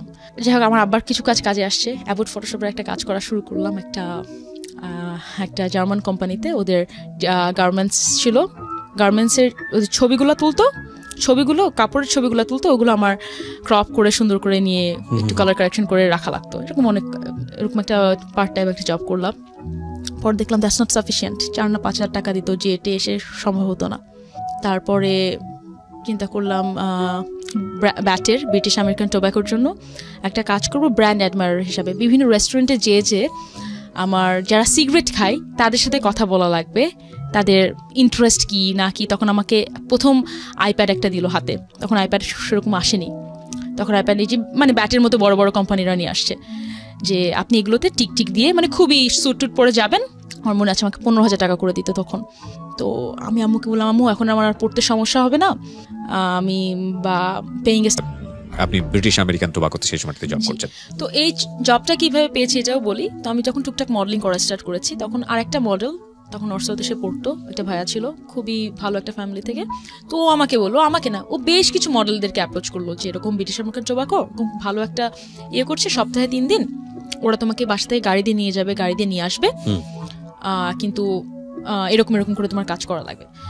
সো অ্যাজ ইউজুয়াল তখন তো আমি কিন্তু ফার্স্ট ইয়ারে পড়ি, জাস্ট ফার্স্ট ইয়ারে ভর্তি হলাম, ইন্টার ফার্স্ট ইয়ারে। প্রত্যেকটা মডেল রিজেক্ট করে দিল, বলি না আমরা যে বিভিন্ন রেস্টুরেন্টে যে মানুষের সাথে কথা বলবো প্রশ্নই ওঠে না। তো আমি ওটাকে একটা জব হিসাবে নিলাম। এটা কিন্তু একটা শাইনেস কাজ করে, কিন্তু আপনার একটা স্ট্রেঞ্জারকে যে আপনার অ্যাপ্রোচ করা লাগছে, অবশ্যই শাইনেস, এবং একটা মেয়ের পক্ষে আমাদের সোসাইটিতে আরো ডিফিকাল্ট। হ্যাঁ, আরো ডিফিকাল্ট। আর যারা একটু মডেল দেখা যায় তারা একটু স্নবিশ হয়, একটু না আমি কেন একটা ছেলের সাথে যে কথা বলবো। তো প্রত্যেকে রিজেক্ট করে দিল এক্সেপ্ট মি। আমি বললাম কি না, আমার জন্য অ্যাটলিস্ট একটা জব তো পাচ্ছি, আর ব্রিটিশ আমেরিকান টোব্যাকো একটা ভালো কোম্পানি, কি হবে করলে, কিছুই তো হবে না। অ্যাটলিস্ট আমার আম্মাকে আমি মানে আমার জন্য ইজি হয়ে যাবে কাজ করা, পড়ালেখা করা। তখন আমি খুব লজ্জা লাগতো, আমার মনে আছে আমার খুব লজ্জা লাগতো, বিকজ আমি নিজে স্মোক করি না। তো তখন তো মানে প্রশ্নই ওঠে না। তো যারা সিগারেট খাচ্ছে তাদেরকে যেই অ্যাপ্রোচ করা লাগবে, নর্মাল অন্য কাউকে অ্যাপ্রোচ করতে পারবো না, খুব লজ্জা লাগতো। তারপরেও করতাম। করার পরে একটা সময় যাই হোক এইভাবে এই ব্রিটিশ আমেরিকান টোব্যাকোর পর আমার মনে আছে এরকম করে আমি বেশ কিছু মানে তখন জব অফারগুলো মানে একটা ভালো কাজ করলে অনেক জব অফারগুলো আসা শুরু করে। তো আপনি যেটা বলছিলেন কোনো নেগেটিভ বাজে প্রপোজাল আমি কখনোই পাইনি, বিকজ আমাকে বাসা থেকে নিয়ে যেত একটা গাড়ি, একটা জাস্ট কর্পোরেট একটা অ্যাম্বিয়েন্স ছিল। আমি ওখানে যেতাম, ওখান থেকে আবার আমাদের একটা সুপারভাইজার ছিল। তো বাজে কখনো কিছু আমি পাইনি। এবার আসি যখন মডেলিং, আমি মেইন টার্মে আমি যখন মডেলিং কাজ করা স্টার্ট করি, তো আমি যখন আসি তখন হ্যাঁ অফকোর্স অনেক জায়গা থেকে অনেক উল্টাপাল্টা প্রপোজাল পেয়েছি, কিন্তু সবচেয়ে বড় কথা বলি, কেউ মিডিয়া থেকে বিলং করে না। এরা হচ্ছে প্রত্যেকে কিছু ভায়া থার্ড পার্সন, যারা কোনো একটা ডিরেক্টরকে চেনে, বলে কি যে আমি আপনাদেরকে নতুন একটা মেয়ে এনে দেবো, খুব সুন্দর একটা মেয়ে, ওকে দিয়ে আপনি অভিনয় করাতে পারেন। এরা অ্যাডভান্টেজগুলো নেওয়ার চেষ্টা করে। এরা তখন নোংরা প্রপোজাল দেওয়া স্টার্ট শুরু করলো। আমার মনে আছে আমি যখন একটা শো করতে যাই চিটাগাংয়ে, ফ্যাশন শো, ওই টাইমটাতেই তখন একটা খুব বড় একটা কোনো একটা হোটেলে চিটাগাংয়ের একটা ফ্যাশন শো হচ্ছে, কোনো একটা আমরা সব মডেলার সবাই গিয়েছিলাম। তো আমি লিফট থেকে কোনো একটা কারণে নিচে থেকে উপরে উঠছিলাম, শো এর ইয়েতে যাবো, সব মডেল মনে চলে গেছে, আমি মনে হয় লাস্ট পার্সন লিফটের মধ্যে ঢুকছি। তখন একটা লোক দেখলাম কি ঢুকলো। ওকে, অ্যাজ ইউজুয়াল মেকআপ টেকআপ করে আসছি, বিকজ আমার মেকআপ করে আমরা জাস্ট এখন ভ্যানুতে আসছি। তখন একটা লোক আমাকে দেখে খুব হাসছে। আমার বয়স কিন্তু তখনও 16 বা 17, জাস্ট 17 হয়তো বা হবে, এরকম 17তে পা দিয়েছি। বুঝি না তখন ভালো করে যে একটা চোখের দৃষ্টি কতখানি খারাপ হতে পারে মানুষের। লোকটা করলো কি, আমাকে বললো কি আপনি কি মডেল? আমি আজকে হ্যাঁ, মানে তখন আমাকে কেউ মডেল হিসাবে বলছে, এটা যে কত বড় পাওয়া আপনি বুঝতে পারবেন না একটা মেয়ের জন্য। মানে আমাকে মডেল হিসাবে কেউ রিকগনাইজ করছে, আমার লুকটুক দেখে হয়তো বুঝতে পেরেছে। হ্যাঁ, খুব খুশি হয়ে গিয়েছিলাম, এত খুশি ছিলাম। লোকটা আমাকে বললো কি এইটার নাম্বার কার্ড, আমি এত নাম্বার রুমে আসি, আপনি চলে আসেন। হ্যাঁ, আমি খুবই খুশি ছিলাম। সে আমাকে মডেল, আমি পরে লোকটা কি বলছে আমি কোনো আজকে আচ্ছা ঠিক আছে আসবো, কার্ডটা নিলাম। আমি আজকে শোটা শেষ করলাম, ভাই দেবো এই লোকটা আমাকে রুমে কেন যেতে বললো। এক্স্যাক্টলি, আমি তখন চিন্তাই করিনি। আমি সেই দিন রাত্রে এত কাঁদছি যে জাস্ট বিকজ আমি মডেলিং এ আসলাম। এর আগে কিন্তু আমার এত নোংরা, হয়তো বা হ্যাঁ আমার বাবা গালি দিয়েছে, আমার একটা বয়ফ্রেন্ডের সাথে আমি থাকছি, বাট আমার এত নোংরা কথা শুনতে হয়নি কিন্তু কখনো। মানে he was treating me like a prostitute, এবং এটা সে ট্রিট করে না, পুরো সোসাইটি কি ট্রিট করে না, সোসাইটি এইভাবে ট্রিট করে। আমি এত কাঁদছিলাম, আমার মনে আছে। তারপর আস্তে আস্তে যখন বাজে অফার, নোংরা অফারগুলো কিছু কিছু ক্ষেত্রে পেতাম, গালি দিতাম। আমি আমার আব্বার কাছ থেকে পাওয়ার তো জিনিস, আমিও গালি দেওয়া স্টার্ট করলাম আরেকজনদেরকে, দিতাম গালি। এরকম আমি আরো কিছু ইয়ের কথা বলি। মনে করেন আমি গিয়েছি, সাপোজ আমাকে বলছে তুমি এখানকার লিড ক্যারেক্টার একটা টিভিসির জন্য, ওখানে যে দেখি আমাকে একটা সাইড একটা ক্যারেক্টার দিয়ে দিয়েছে। সে আমি বলছি না সাইড ক্যারেক্টার খারাপ, কিন্তু আমি ওটা করতে চাইনি। আমি চেয়েছি আমি 2টা কাজ করবো, 2টা ভালো কাজ করবো, বা যেটাকে আমাকে দেখা যাবে। আমার তো এখানে আসা দরকার ছিল না, আমি যদি শুধু টাকার জন্যই আসতাম। রাইট, তখন আমার এরকম হয়েছে, আমি এরকম 2-3টা অন স্পট শুটিং শুরু হয়ে গেছে, আমি ওখান থেকে চলে আসছি। এরকম চলে আসার পর থেকে একটা ব্যাড রেকর্ড, না এই মেয়েটাকে তো নেওয়া যাবে না, ও তো শুটিং স্পট থেকে চলে যায়। একটা নাটকে গিয়েছি, নাটকে তো আমার তো সবসময় পড়ালেখা করা লাগতো, বিকজ মাইলস্টোনের একটা প্রেশার তো ছিল। এত কিছুর মধ্যে তো পড়াশোনাও করতাম, ক্লাসেও যেতাম, ম্যাক্সিমাম রিহার্সালে যেতাম হচ্ছে 2টা ফিতা চুরি করে, একটা ব্লু ড্রেস পরে, কলেজের ড্রেস পরে। সবাই তো ভাবতে স্কুল থেকে আসতেছে ছোট একটা মেয়ে। তো যখন আমি কলেজে এরকম ড্রেস আপে যাওয়া শুরু করলাম, সবাই মানে হয় না, দেখবেন কি ছোট মেয়ে বা যারা বোঝে না তাদের উপর টার্গেট আরো বেশি থাকে। এবং আমি আরেকটা জিনিস দেখছি, যারা দেখে, আমার এগুলো এখন ফেস করা তো লাগেই না, বাট প্রথম একটু ফেস করছি, যে যারা দেখে যে কিছু কিছু নোংরা শ্রেণী আছে, যে সবাই কিন্তু আমি বলবো না ভালো, বা যে মেয়েটা জাস্ট বিকজ টাকার বিনিময়ে থাকছে কারোর সাথে, আমি তাকেও খারাপ হিসেবে জাজ করার মতো আমি কেউ না। হয়তো বা আমার এতটুকু অ্যাবিলিটি বা কোয়ালিটি ছিল, আমি ব্রিটিশ আমেরিকান টোব্যাকোর মতো একটা জায়গায় কাজ করে 15,000 টাকা পেয়েছি। হয়তো বা ওই মেয়েটার পুরো ফ্যামিলি চালানো লাগে, আমার তো ফ্যামিলি চালানো লাগে, সে হয়তো 15,000 টাকা দিয়ে তার ফ্যামিলি চালিয়েছে, আমি তাকে জাজ করার মতো কেউ না। তো আমি ওই মেয়েটাকেও খারাপ বলতে চাচ্ছি না, কিন্তু কিছু কিছু নোংরা মানুষ থাকে যারা চায় এরা টাকার বিনিময়ে কারোর সাথে থাকে না, তাদেরকে আমরা পোক করবো। মানে একটা ভালো মেয়েকে বা যে এই কাজটা কখনো করেনি তাকে আমরা কিভাবে কাছে আনতে পারবো, এরকম আমি কিছু কিছু পাবলিক পেয়েছি। ওরকম সো আপনি কতক্ষণ একা আপনি ফাইট করবেন, আপনার বাবা নাই, আপনার মা নাই পাশে। মেন টাইম ওই ফটোগ্রাফার আমাকে ডিস্টার্ব করতো। তখন আমি চিন্তা করতাম, তখন আমার একটা ছেলের সাথে কথা হচ্ছে আস্তে আস্তে, আমার একটা কাজিনের মাধ্যমে পরিচয়, যেই কাজিনটার বাসায় আমি 1 মাসের জন্য ছিলাম পরীক্ষার পর, ওই কাজিনটার মাধ্যমে পরিচয় ফারুকের সাথে, যে এখন আমার জামাই। ও কিন্তু আমার স্ট্রাগলের প্রথম থেকে আছে, ও কিন্তু জানে পুরাটা। তো যখন ফারুকের সাথে আস্তে আস্তে কথা বলা স্টার্ট করছি, এদিকে মিডিয়ার কাজ, মিডিয়া থেকে টাকা তো আসেই না, উল্টাপাল্টা প্রপোজাল। কিন্তু আমি বারবার বলছি, দেখেন এই প্রপোজালগুলো যারা আসে, আমি এই পর্যন্ত ডিরেক্টলি কোনো মিডিয়ার মানুষের কাছ থেকে পাইনি। প্রত্যেকে থার্ড পার্সন যারা মিডিয়াতে কোনো না কোনোভাবে কাজ করতে চায়, তারা বিভিন্ন মেয়েদেরকে দিয়ে বিজনেস করা তাদের উদ্দেশ্য। কোনো মিডিয়ার মানুষ এখন পর্যন্ত আমি কোনো বাজে প্রপোজাল পাইনি এখন পর্যন্ত। হয়তো আমি লাকি, বা আপনি যেটাই বলতে পারেন না, বা যারাও করেছে তারা হয়তো বা শখে একটা নাটক প্রডিউস করেছে, শখে একটা শোতে হয়তো বা 2-3 লাখ টাকা স্পন্সর, টার্গেটই ছিল ওটা। আমি এই কারণে বলছি, যারা ব্যবসা করে খাবে তারা একটা মেয়ের জন্য তাদের পুরো ব্যবসাটা নষ্ট করার মতো পাগল খুব কম আছে, বাট খুবই কম। আচ্ছা, তো প্রস্তাব পাচ্ছিলেন ফারুকের সঙ্গে পরিচয়। তো ফারুকের সাথে তখন পরিচয় হলো, এদিকে 2008 সাল চলে আসছে, তখন 2008 সাল অলরেডি। পড়ালেখা, ফারুক, ফ্যামিলি। আচ্ছা, বাই দ্য ওয়ে, এই এত দিনে আমার আব্বা কিন্তু আমার সাথে একবারও কথা বলেনি, যোগাযোগ করেনি। ঈদে হয়তো বা গিয়েছি কয়েকদিনের জন্য, আমি খুলনায় গিয়েছি, আমার সাথে কেউ কথা বলে না। আমার আম্মা শুধু আমার সাথে কথা বলে, আমার সাথে বাকি সব কেউ কথা বলে না। ঈদের যে জামাও দেয় না, না, ঈদের জামা তো দেয়ই না, প্রশ্নই ওঠে না। আমি কিন্তু ছোটবেলা থেকে আমার আব্বা কিন্তু আমাদেরকে, আমি যেহেতু প্রথমেই বলেছিলাম, অসাধারণ ভাবে মানে সাপোর্ট ভাবে বড় করেছে। ঈদের জামাও তো দিত না, আর আম্মার তখন অত টাকা নাই, কলেজের ফিটি দিয়ে ঈদের ড্রেস দেবে, তাহলে পরের মাসে কলেজের ফি দিতে পারবে না সে। আর এরকম সিচুয়েশনে বাড়ি যেতে ইচ্ছে করতো, কি করবো, ঢাকায় তো কেউ নাই আপনার তখন। আর তখন আমাকে একটা ফটোগ্রাফার এদিকে ডিস্টার্ব করতেছে, এইদিকে আমার ফারুকের সাথে তখন নতুন পরিচয়, ফারুকে তখন বিদেশ থাকতো। এদিকে উল্টাপাল্টা মাঝে মাঝে প্রপোজাল, মিডিয়াতে তো কাজও নাই সেরকম, আর কাজ থাকলেও ফ্রি কাজ। সো কি করব আমি, পেইং গেস্ট হিসাবে একটা বাসায় আমি থাকতাম, তারাও চলে যাবে, আমার তো বাসায় যাওয়াই লাগবে, I don't have any option. বাসায় যখন যেতাম কেউ কথা বলতো না, সবাই সালাম করতো। আমি সালাম করতো লজ্জা, সালাম করলে আমার সাথে কথা বলে না, আমি সালাম করলে জাস্ট অন্যদিকে তাকায় থাকবে বা এরকম কিছু একটা করতো সবার সাথে, যেটা হতো। আমার বড় বোন কথা বলতে পারে না, বাট অতিরিক্ত আমার থেকে মাথায় বুদ্ধি রাখে, সেও আমার আব্বা বা সবার মতো ওরকম ইয়েতে, সেও আমার সাথে খুব একটা কোনো কিছু না, except my mother. Every time I mentioned, আম্মা ছাড়া। পুরানো জামা পরে থাকতাম, একটা জামা পরে ঘুরে বেড়াতাম, মানে কিছু তো একটা করা লাগবে না। আমিও তো ছোট ছিলাম তখন। কয়েকদিন পর আবার চলে আসলাম কলেজে, আবার ফিরলাম, ব্যাক করার পরে এইদিকে আরও কিছু মেন্টাল প্রেশার, তখন একটু একটু করে মডেলিংয়ে কাজ করা স্টার্ট করলাম, র্যাম্পে কাজ করা স্টার্ট করলাম। র্যাম্পে কেন কাজ করা স্টার্ট করলাম, বিকজ র্যাম্প নিয়ে আমি তো বুঝতামও না, খুলনা থেকে এসে র্যাম্প কি জিনিস বা এরকম কিছু। লম্বা ছিলাম, নাটকের প্রপোজাল যারা দিত তারা দেখা যেত কি ম্যাক্সিমাম ওই থার্ড পার্টি এসে প্রত্যেকে নোংরা কথা বলতো, প্রত্যেকে থার্ড পার্টি, বিকজ আমি তো কাউকে চিনি না। একটা ভালো ডিরেক্টর, একটা প্রডিউসারের সাথে আমার পরিচয় হওয়ার কোনো আমি যদি স্পেসিফিকলি যাই আমাদের লিসনারদের বোঝার জন্য, অফারটা কিভাবে আসতো, মানে একদম একটা এক্সাম্পল দিয়ে যদি আপনি বুঝাই দেন। আমি আপনাকে বলি, মনে করেন আমাকে বলতো কি যে আপনি কাজ করবেন, আপনি একটা নাটক আছে কাজ করবেন, আমি হ্যাঁ করবো। ও আচ্ছা ঠিক আছে, তাহলে তো আমাদের এরকম একটা যে প্রডিউসার বা যে ডিরেক্টর, তার সাথে একটু থাকা লাগবে, আপনার আসেন। আপনি প্রথমে কিন্তু বুঝতামও না থাকা লাগবে মানুষটা মানেটা কি, থাকা লাগবে মনে করেন আপনি আমার সাথে আসবেন বা কিছু একটা করবেন, থাকা লাগবে মানেটা কি, এরকম করে কথা স্টার্ট করতো।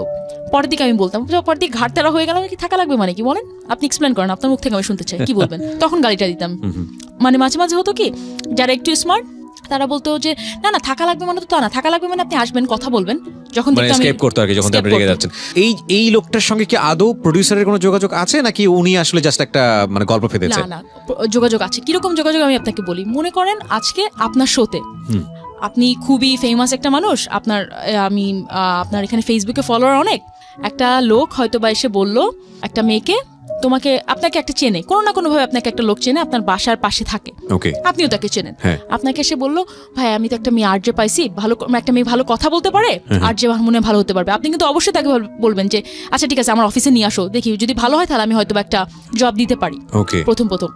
তখন লোকটা মেয়েটাকে বলে, এটাকে ক্যাপিটালাইজ করে ফেলে, এরকম। ওই লোকটা কিন্তু আদেও রেডিও বা আপনার সাথে কোন ডিরেক্টলি কোনো লিংক নাই। বুঝতে পেরেছি আমি। হ্যাঁ, এইভাবে মানে ব্রোকার হিসেবে কাজ করে, লাইক দালাল হিসেবে কাজ করে, মাঝখানে হচ্ছে ফায়দাটা নেওয়ার চেষ্টা করে। ওকে। তখন আমি নাটকে র্যাম্পে যাওয়া স্টার্ট করলাম এই কারণে, বিকজ তখন আমাদের র্যাম্পে একটা এখনো কোরিওগ্রাফার আছে, লুনা আপু। তো মনে করেন 15টা মেয়ের মধ্যে র্যাম্প নিয়ে মানুষের এত একটা খারাপ ধারণা, তাদের উদ্দেশ্যে বলতে চাই 15টা মেয়ের জন্য 15টা মেয়েকেই যখন কাজ করাবে বা একটা র্যাম্পের জন্য আনাবে, তখন এরকম কোনো নাই যে 15টা মেয়েকে থাকা লাগবে বা এরকম। তখন র্যাম্প থেকে আমি কোনো নোংরা অফার পাইনি। তো তখন আমার র্যাম্পে চলে আসা হয় এইভাবেই চলে আসা। নাটকে ফার্স্টে দেখলাম, এসকেপ করলেন, দেন আপনি র্যাম্পটা বেটার মনে করলেন, ওখানে গেলেন। থার্ড পার্টির জন্য আমার এসকেপ করা লাগলো। আমি থার্ড পার্টি আমার বলতে হচ্ছে, নাহলে এটা হয়তো বা শুনে অনেক হয়তো বা ভাববে কি পিয়াও মিডিয়াকে নিয়ে, বাট মিডিয়া কি এটাই কিন্তু আমি আপনাকে বলছি পুরো আমার লাইফ স্টোরি দিয়ে। তখন র্যাম্পের হচ্ছে এরকম যে একটা কোরিওগ্রাফার থাকে মহিলা, সে যাদেরকে পছন্দ করে তাদেরকে সে শুধু মডেল নেয়। সে লম্বা ফর্সা, সে আবার ফর্সা মেয়ে, লম্বা ফর্সা সুন্দর এরকম না হলে সে নেয় না। তো যাই হোক আমার সাথে মিলে গেল। তখন সে আমাকে বিভিন্ন শোতে নিয়ে স্টার্ট করলো।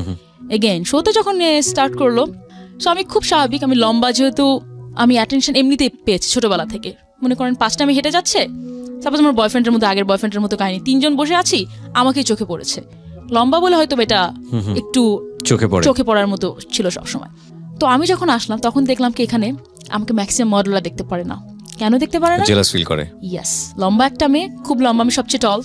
আমি এতদিন জানি টল মানে দ্যাটস ইউর উইকনেস, বিকজ খুলনায় লম্বা মানে কর্নেশন স্কুলের যত আগেই সকাল 7টায় তুমি আসো না কেন মর্নিং শিফটের, তোমাকে সবার লাস্টে লাইনে দেবে।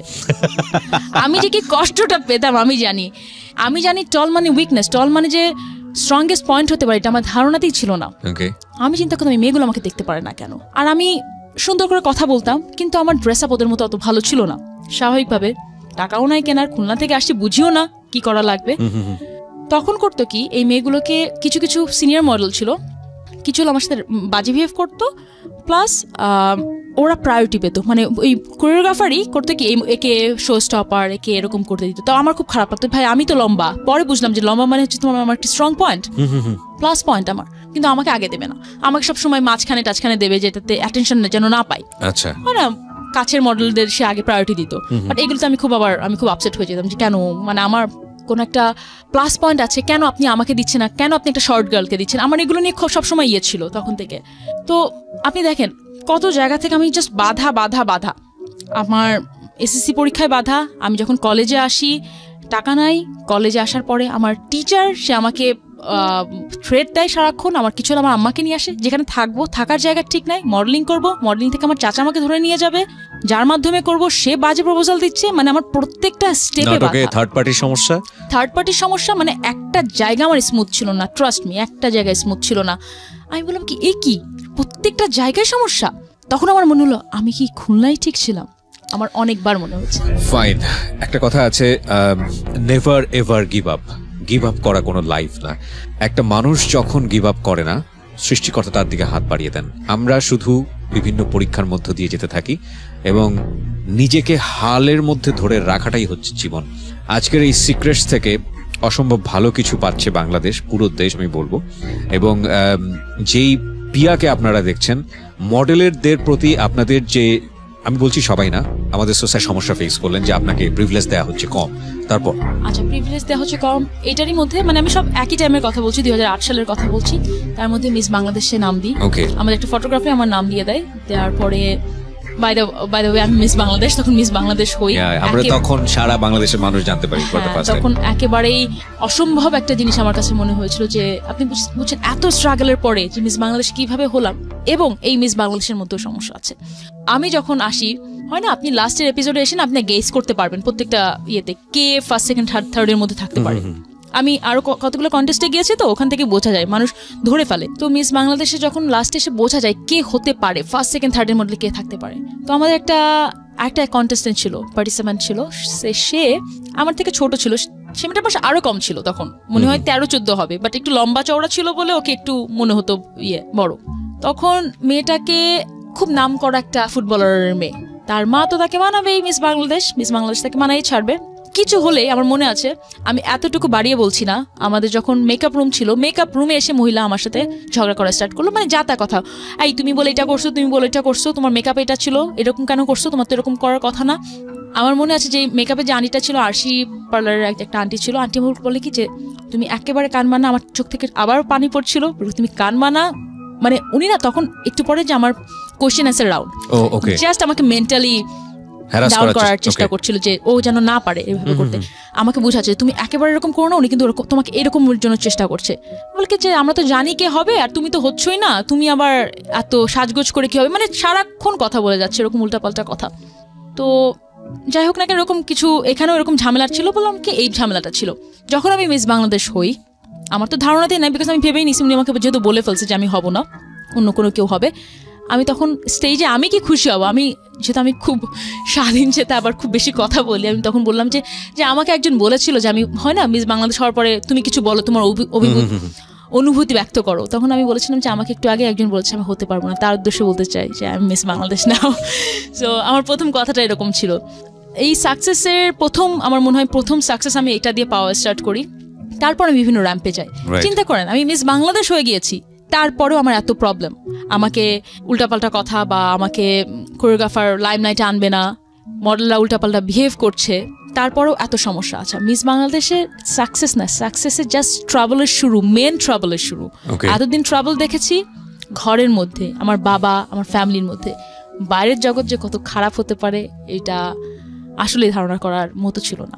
তখন কাজ করা স্টার্ট করি, কিছু কিছু মডেলের সাথে আমার মনে আছে সিনিয়র মডেলের সাথে বেশি কথা বলা যায় না, উল্টাপাল্টা কথা বলে বসে, আমি তো ঝগড়া লেগে যেত আমার সাথে, কারণ আমি যতক্ষণ ভেবেছি যে আমি রং না, আমি কোথাও থামিনি।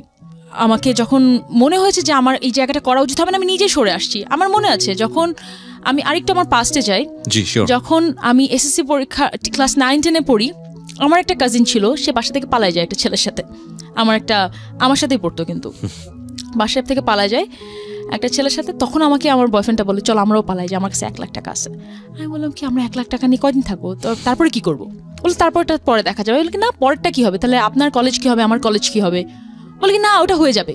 বলে না আমার তো এসএসসি পরীক্ষাও সামনে, তখন তো পড়তে পারবো না অনেকদিন। মানে আমি না ছোটবেলা থেকে তো প্র্যাকটিক্যাল, আমি পরেরটা চিন্তা করছি না। আচ্ছা ঠিক আছে পালানোর পরেরটা কি হবে, তখন আমি আর কিন্তু পালাইনি। কারণ আমার কথা হচ্ছে যখন আমি দেখেছি যে এটা প্র্যাকটিক্যালি আমার জন্য ঠিক হবে না, প্লাস আমার আব্বা আম্মা কী করবে, আব্বা আম্মার ঝামেলা হবে, বিকজ ওই ছেলেটা আমাকে এই কারণে বলছিল যে তোমার ফ্যামিলি থেকে তোমার এত প্রবলেম হচ্ছে, তুমি চলে আসো। আমি কি আপনার ফ্যামিলিও তো মিন ওয়াইল, আমি আরেকটু একটা কথা মেনশন করি, এই ছেলেটার মা আমার বাসায় চলে আসে, আমার বাসায় এসে আমার আম্মাকে উল্টাপাল্টা অনেক কথা বলে যে আপনার মেয়ে এটা করে, এবং এই ছেলেটার মাকে আমার ফুপু ফোন করে আনাইছিল, ইচ্ছা করে যাতে আমার মাকে আরো বেশি হ্যারাস করা যায়। যাই হোক, কয়েক বছর আগে প্রথম আলোতে যখন আমার কি একটা ইন্টারভিউ যাচ্ছে, একান্ত সাক্ষাৎকার এরকম টাইপের কিছু একটা, তখন আমি I am a very straight forward girl, আমাকে বলেছে প্রথম প্রেম কোনটা, প্রথম সবকিছু এরকম নিয়ে কথা। তাই আমি বলেছিলাম প্রথম প্রেম ছিল এটা। তো তখন সেই দিন দেখার কতটুকু চেপেছিল, মানে আমার অনুষ্ঠানে বেশি নাকি ওখানে বেশি? না শুধু প্রথম মানে প্রথম ভালো লাগা কি, প্রথম র‍্যাম্প কি, প্রথম কাজ কি। ওকে বুঝতে পেরেছি। সো ওখানে ডেসক্রিপটিভ হওয়ার কোনো সুযোগ ছিল না। ডেসক্রিপশন তো প্রশ্নে ওঠে না, আজকে যাই হোক হয়ে গেল। ওকে, ছেলেটার মা আমাকে ফোন দিয়েছিল সেদিন, she was very happy যে তার ছেলেকে নিয়ে কথা হচ্ছে, প্রথম আলোর মতো পেপারে আসছে এরকম একটা। পিয়া তখন আমার বিয়ে হয়ে গেছে অলরেডি, আমাকে বলছে পিয়া তুমি এরকম মিমোর কথা বলছো দেখলাম। বাই দ্য ওয়ে ছেলেটা কিন্তু আমাকে এখনো মাঝে মাঝে কল দেয়। আচ্ছা, এখন পর্যন্ত মাঝে মাঝে কল দেয়, হঠাৎ করে মনে করেন 6 মাস বা 1 বছর পর হঠাৎ করে 2বার কল দেবে। First love. এখন পর্যন্ত বেচারার সেরা মিস্টেক ছিল অন্য মেয়েদের সাথে দেখা করা। এখন পর্যন্ত আমি শুনলাম ও পড়ালেখাও কিন্তু কন্টিনিউ করেনি ছেলেটার। Okay, by the way I am lawyer now. আমরা সেটা জানি। হ্যাঁ, সো ছেলেটার মা যখন আমাকে বলে, আমি শুধু চিন্তা করছি না আমার আম্মাকে এই মহিলা আমার বাসায় এসে কি অপমানটাই না করছে। আম্মু আমাকে বলে তুমি আমার নাম্বার দাও, আমি মহিলাকে আমি কথা শোনাবো। আমি বললাম না আম্মা, cool down, you are the ultimate successful woman, তোমার মেয়ে আজকে তুমি যা যা চাইছো হয়ে গেছে। বাই দ্য ওয়ে আমি যদি আরেকটু সামনের দিকে আগাতে চাই যে জায়গাটা থেকে, কারণ ভোগ ম্যাগাজিনে আসার আগ পর্যন্ত আরও বেশ কয়েকটা সাকসেস আছে আমরা যেটা জানি, যে আপনি র্যাম্পেও একটা সময় খুব ভালো করলেন, এবং তারপরের স্টেপগুলো আসলে কি আপনার মুখ থেকে একটু শুনি। আমি এটা একবার বলে যাই, আমার সাকসেস বেশ কিছু আছে। মিস বাংলাদেশ হই, টপ মডেল অফ দ্য ওয়ার্ল্ডে যাই ইজিপ্টে, মিস ইন্ডিয়ান প্রিন্স ইন্টারন্যাশনাল হই বম্বেতে। ওই সময়টাতে একটা ছবি নিয়ে মোটামুটি শোরগোল পড়ে গিয়েছিল সারা দেশে, ওইটা নিয়ে আসবো আমি, ভেরি ডেসপারেট একটা পিকচার, এবং রাইট ওইটা নিয়ে আমার মনে হয় আপনার খোলামেলা কথাই বলা উচিত। ওইটা নিয়ে আমি কথা বলবো, আমি জাস্ট 2008 পর্যন্ত আছি তো, ওইটা হচ্ছে 2013 এর কথা। রাইট, সো 2008-এ যখন এরকম সমস্যা হলো, এরকম অনেক সমস্যা হওয়ার পরে মিস বাংলাদেশও হয়ে যায়। 2009-এ এরকম স্ট্রাগলের মধ্যে দিয়ে চলতে আছে 9-এ। তারপরে 9-এর দিকে তখন আমার ফারুকের সাথে খুব ভালো রিলেশন। তখন কোনো একটা লোক, কোনো একটা খুবই পাওয়ারফুল লোক কোথায় আমাকে দেখছে আমি জানি না, ফোন দেওয়া স্টার্ট করলো। কোথায় যায় না যায়, আমার 2 বার দেখা হয়েছে এগেইন কাজের কথা বলে, আমি আপনাকে একটা জব দেবো, আপনি জবের জন্য আমার অফিসে আসেন। খুবই পাওয়ারফুল লোক, মানে আমি নাম তো বলতেই পারবো না, বাট খুবই পাওয়ারফুল লোক। সো সেই লোক আমি যেখানেই যাই বলে কি যে আপনি তো এখানে আছেন, মানে আমি জানি আমার কন্টিনিউসলি আমার আশেপাশে লোকজন ঘোরাফেরা করছে, আমি বুঝতে পারি। দেখা না করতে চলে বলো কি আপনার বয়ফ্রেন্ড আছে না, তাকে কিন্তু দেখে নেবো। আবার ভয় পেয়ে গেলাম, আচ্ছা ঠিক আছে কি সমস্যা, আমার বয়ফ্রেন্ডের ক্ষতি করবেন মানে, দেখা করলাম আবার। তো কিছু আপনারা কেউ একটা মুভি দেখছেন ডার, শাহরুখ খানের, ঠিক আমার ডার দেখলে ওই মুভিটার মানে আমি লোকটার কথা হলে আমার এইটা মনে পড়ে, হ্যাঁ এত অবসেসড হয় না, উল্টাপাল্টা কিছু না, কিন্তু এরকমও না যে আমাকে উল্টাপাল্টা কোনো কিছু করার জন্য ডাকতেছে, সে জাস্ট আমার সাথে কথা বলবে, পরে এসে বলে কি আমাকে বিয়ে করবে, একটা ম্যারিড লোক, বলে কি যে আমার প্রথম বউ থাকবে, আপনিও থাকবেন, কি হবে। মানে আমি আরো বলি, তার ওয়াইফও আমাকে ফোন করে, বলে কি যে না আমরা 2 জন একই সাথে থাকবো, সমস্যা কি, কোনো সমস্যা হবে না। তার বউ আমাকে ফোন করেছে, বিকজ তার বউ হয়তো ভাবছে যে তার বউকে দিয়ে বলালে হয়তো আমি মানবো, এবং তার বউ বাধ্য হয়েছে, মানে বউ বাধ্য হয়েছে, বউ আমাকে ফোন করতে বাধ্য হয়েছিল। তখন এইটা আমি খুব ইজিলি 30 সেকেন্ডে বলে দিলাম, বাট আমি একা একটা মেয়ে ঢাকায় থাকতাম, একটা জায়গায় থাকতাম, সেখানে যদি সারাক্ষণ মানুষ ফলো করে, সেই বাসায় থাকতাম, সেই বাসার মহিলারাও ভয় পেত যে কি হচ্ছে পিয়া, তোমার সাথে কে দেখা করতে আসতেছে, এই বাসার বাইরে এত গাড়িকে, এটাকে। সো যাই হোক, আমরা একটা কাজ করি, নামটা ফ্ল্যাশ করে দেই এবং এটা একটা $1 মিলিয়ন এপিসোড হয়ে যায়। না আমি এই কথাটা এই কারণেই বলেছি যে আমরা সিক্রেটস কিংবা জীবন গল্প অনুষ্ঠানে সবসময় এই ডিসক্লেমারটা দিই, আমাদের এই অনুষ্ঠানগুলো কাউকে হেয় করার জন্য না, একদম উইথ ডিউ রেসপেক্ট এভরিবডি। আমাদের মূল কাজটা হচ্ছে চ্যালেঞ্জটাকে ফোকাস করা কিংবা সিক্রেটসটাকে তুলে নিয়ে আসা, যাতে করে আপনি আপনার জায়গাটা থেকে একটা লেসন নিতে পারেন। আমাদের এই অনুষ্ঠানে কাউকে যদি হাইলাইট করতে হয়, কাউকে যদি সম্মান জানাতে হয়, সেটা হচ্ছে এখানে যারা গেস্ট হয়ে আসেন তাদেরকে। এছাড়া কেউ স্পেশালি হাইলাইট হোক বা কেউ ডিপ্রাইভ হোক, কেউ বা কালার হোক, সেটা আমাদের অনুষ্ঠানে সচেতনভাবেই আমরা চেষ্টা করি যাতে কোনোভাবে না হয়। সুতরাং এখানে পিয়া বললেও আমরা তাকে এভাবে প্রচার করতাম না। অবশ্যই আমি চাই না, ইনফ্যাক্ট এর মধ্যে আমার মনে হয় যে অনুষ্ঠানটা শুনছে সে ভয় পেয়ে যাবে, ভাবছি আমরা কখন বলে নাম বলে দিই, না will not do that bro. হ্যাঁ, কোনো নাম চাইও না আমি। তারপরে দেখেন, আমি হয়তো আমার জন্য খুব টাফ টাইম ছিল, বাট এটাকে আমি নেগেটিভলি না ধরে আমি খুব সুন্দর করে হ্যান্ডেল করে, ইগনোর করে, একটা টাইমের পর আমাকে বিয়ের কয়েকদিন আগে আমাকে ফোন দিয়েছিল, আমি তখন বলছিলাম যে প্লিজ আমাকে আর এরকম করেন না, আমি বিয়ে করতেছি, আমাকে শান্তিতে থাকতে দেন, আপনার জন্য আমি ভয়ে বের হতে পারি না। He is that much powerful. Yes. তো শুধু তার কথা বলবো না, অনুষ্ঠান শেষ হলে আপনি আমাকে একটু বলেন। No, I'm just kidding. এটা তো মনে করেন একটা পাওয়ারফুল বিজনেসম্যানের কথা বলি। আমি যদি এখন কোনো ক্রিকেট প্লেয়ারের নাম বলি তাহলে তো হয়তো বা বোম ব্লাস্ট হবে। সো আমি যেটা কিবরিয়া ভাই বললো, আমরা প্রত্যেকের জায়গা থেকে প্রত্যেককে সম্মান করতে চাই। এবং দেখেন, একটা ছেলে যদি আমাকে 2 বার ফোন দিল বা আমাকে পছন্দ করতো, সে হয়তো আজকে নাম করা একটা প্লেয়ার, আমিও আমার জায়গা থেকে আছি, খালি তার লাইফ ভালো আছে, আমার লাইফ ভালো আছে বলে নষ্ট করার নো, এটা কোনোভাবে। আমাদের সোশ্যাল মিডিয়াতে এই জিনিসটা খুব বেশি হচ্ছে এবং খুব নোংরামও হচ্ছে। এত খারাপ লাগে এই জিনিসগুলো দেখলে, যে কারো একটা পার্সোনাল চ্যাট কিংবা কারো একটা আইডি হ্যাক করে স্ক্রিনশট দিয়ে, ভাই কি মানে রুচি, নিজেদের রুচি কতটা নিচে নামলে আমরা এই ধরনের কাজ করতে পারি। We just making fun, but আমরা এটা বিলিভ করি everybody has secrets, without his or her permission এটা রিভিল করার কোনো এখতিয়ার আমাদের নাই, একেবারেই না। আর আমি দেখেন, আমি এটাও বলছি, একটা ছেলে আমাকে পছন্দ করতো, 2টা ফোন দিয়েছিল, এটার জন্য আমি আজকে তাকে মানে হেও করবো? একেবারেই না। সেটা তো আমার সাথে খারাপ কিছু, যেমন আমিও বললাম যে আমিও একটা ছেলেকে পছন্দ করতাম, হয়তো আমার বয়ফ্রেন্ড তখন মানে ফারুক তখন ছিল, ফারুক না থাকলে হয়তো বা তার সাথে আমার একটা প্রেমের কিছু একটা হতে পারতো, বাট জাস্ট বিকজ হয়নি বলে তাকে এখন ছোট করবো, এটা করার কোনো যুক্তি নাই। যাক, আমি স্ট্রাগলের কথা বলছিলাম, তখন এটা নিয়ে 2013 সাল পর্যন্ত যায়। এবং লোকটা আমাকে বলেছিল যে দেখেন, প্রত্যেকের উপরে উঠতে গেলে কাউকে না কাউকে লাগে, গডফাদার লাগে, কেউ কাউকে ছাড়া কিন্তু উঠতে পারে না। আপনি যে এত কষ্ট করলেন, এই 3-4 বছর হয়ে গেল, আমাকে আপনি করে বলতো, 3-4 বছর হয়ে গেল, 2012 বা 13 সালের দিকে বলেছিল, আপনি কিন্তু এই জায়গায় থাকবেন, আপনি কিন্তু বেশি দূর যেতে পারবেন না আপনি যদি কাউকে না কারোর সাপোর্ট নেন। আমাকে এভাবে বলেছিল। আমি বললাম কি দেখেন, সাপোর্ট হয়তো বা লাগে, আজকে আমি এখানে এসে কথা বলতে পারতাম না যদি আপনি না থাকতেন। এইটাই একটা সাপোর্ট। জাস্ট সাপোর্টের জন্য কারোর সাথে একটা রিলেশনশিপে যাওয়া লাগবে, আমি এটা বিশ্বাস করিনি।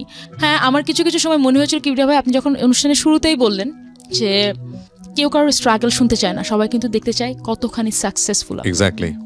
আমি আজকে দেখি কিছু অ্যাক্ট্রেসরা মুভি অ্যাক্ট্রেসরা খুব ভালো ভালো জায়গা আছে, মাশাআল্লাহ, খুব ভালো জায়গা আছে। আই রিয়েলি অ্যাপ্রিশিয়েট ইট। আমি চিন্তা করি আমার একটা জায়গা নিয়ে এখনো রিগ্রেট আছে, সেটা হচ্ছে মুভি। আমি 3টা মুভি করেছি, বাট আমি কোনো ভালো মুভি করতে পারছি না। হয় না, আপনি যদি বলেন যে ক্যারিয়ারে আপনার কোন জায়গাটা এখনো পছন্দ, আপনি ওখানে যেতে পারেন, আমি বলবো মুভির কথাটা, আমি এখনো যেতে পারিনি। কিন্তু কেন? আমি যদি আজকে জাস্ট বিকজ বলে ফেলি যে জাস্ট আমি কোনো গডফাদার পাইনি, খালি মানুষকে এটা বলার থেকে আমি জানি এটা বলে কেউ কিন্তু এই বলেই শুনেই এখানে হারিয়ে যাবে কথাটা।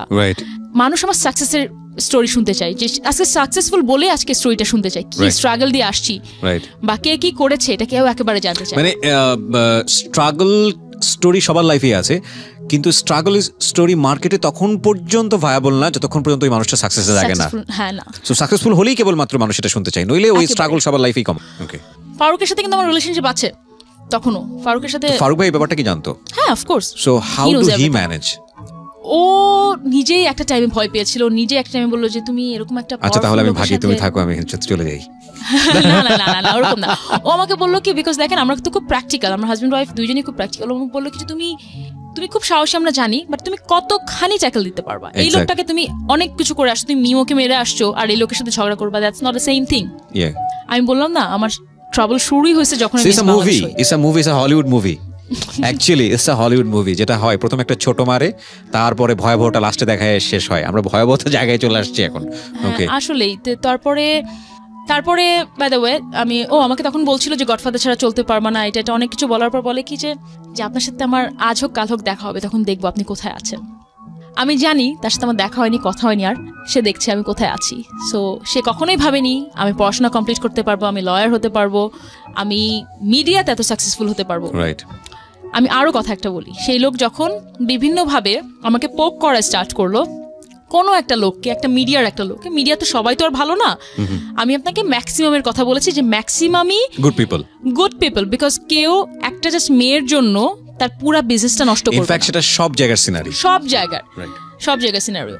তো একটা লোক তার কাছে গিয়েছে, কোনো একটা ম্যাগাজিনের, একটা খুবই লো ক্লাস একটা ম্যাগাজিনের একটা লোক, তো বলছে কি যে সে লোক বিভিন্ন মেয়েদের ছবি নিয়ে যাচ্ছে, আপনার কাকে লাগবে বলেন।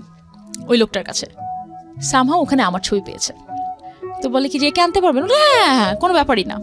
তো লোক হাসতেছে, বিকজ ওই লোকটা জানে যে আমি কতখানি জেদি, কতখানি একরোখা, কতখানি honest. He knows it. Because নাহলে তো আমি এত পয়সাওয়ালা একটা লোক বিয়ে করতে চাচ্ছে, তার কাছে তো থাকতে পারতাম, তাই না? আমার তো নাহলে এত কষ্ট করে আমার এত কিছু করা দরকার ছিল না। তখন বলি হ্যাঁ এখনই পারবো, 1 ঘন্টার মধ্যে এনে দিচ্ছি। এখন ওই লোকরাও কিন্তু জানে কারা কি করে, কারা কি করে না। ওই লোকটা বললো কি যে না, এটা তো নাই স্যার, আপনি অন্য একজনকে না, ও নাই, দেশে নাই, ও তো কোনো বিদেশেই যায়নি। এটা মনে হয় না, এটা কবেকার কথা, 2010-11 কথা হবে, বা তখন আমি বিদেশে গিয়েছি বা যাইনি, এরকম একটা। বললো না, ও তো কোনো বিদেশেই যায়নি বা কোথাও যায়নি, ও বিদেশে গেছে মানে নিয়ে আসেন, ও করে নিয়ে আসেন, আমার ওকেই লাগবে, এরকম। তো যাই হোক, যখন আনতে পারলো না, একটু পরে আমাকে কিন্তু লোক ফোনও দেয়নি, ওই ম্যাগাজিনের লোকটা কিন্তু ফোনও দেয়নি, because he knows what type of girl I am. তখন লোকটাকে বাথরুমে আটকায় রাখলো, বাথরুমে আটকায় রেখে আমাকে ফোন দিছে। তখন বলে কি আপনি বলে আসলেই চলে আসবেন। তো যাই হোক, লোকটা আমাকে পছন্দ করতো, কিছু একটা করতো, এই কারণেই মনে হয় এরকম টিয়ে। তো আমি বলছি কি যে মিডিয়া খারাপ মানুষ আছে, ভালো মানুষ আছে, কম্বিনেশনের কথা বলছি।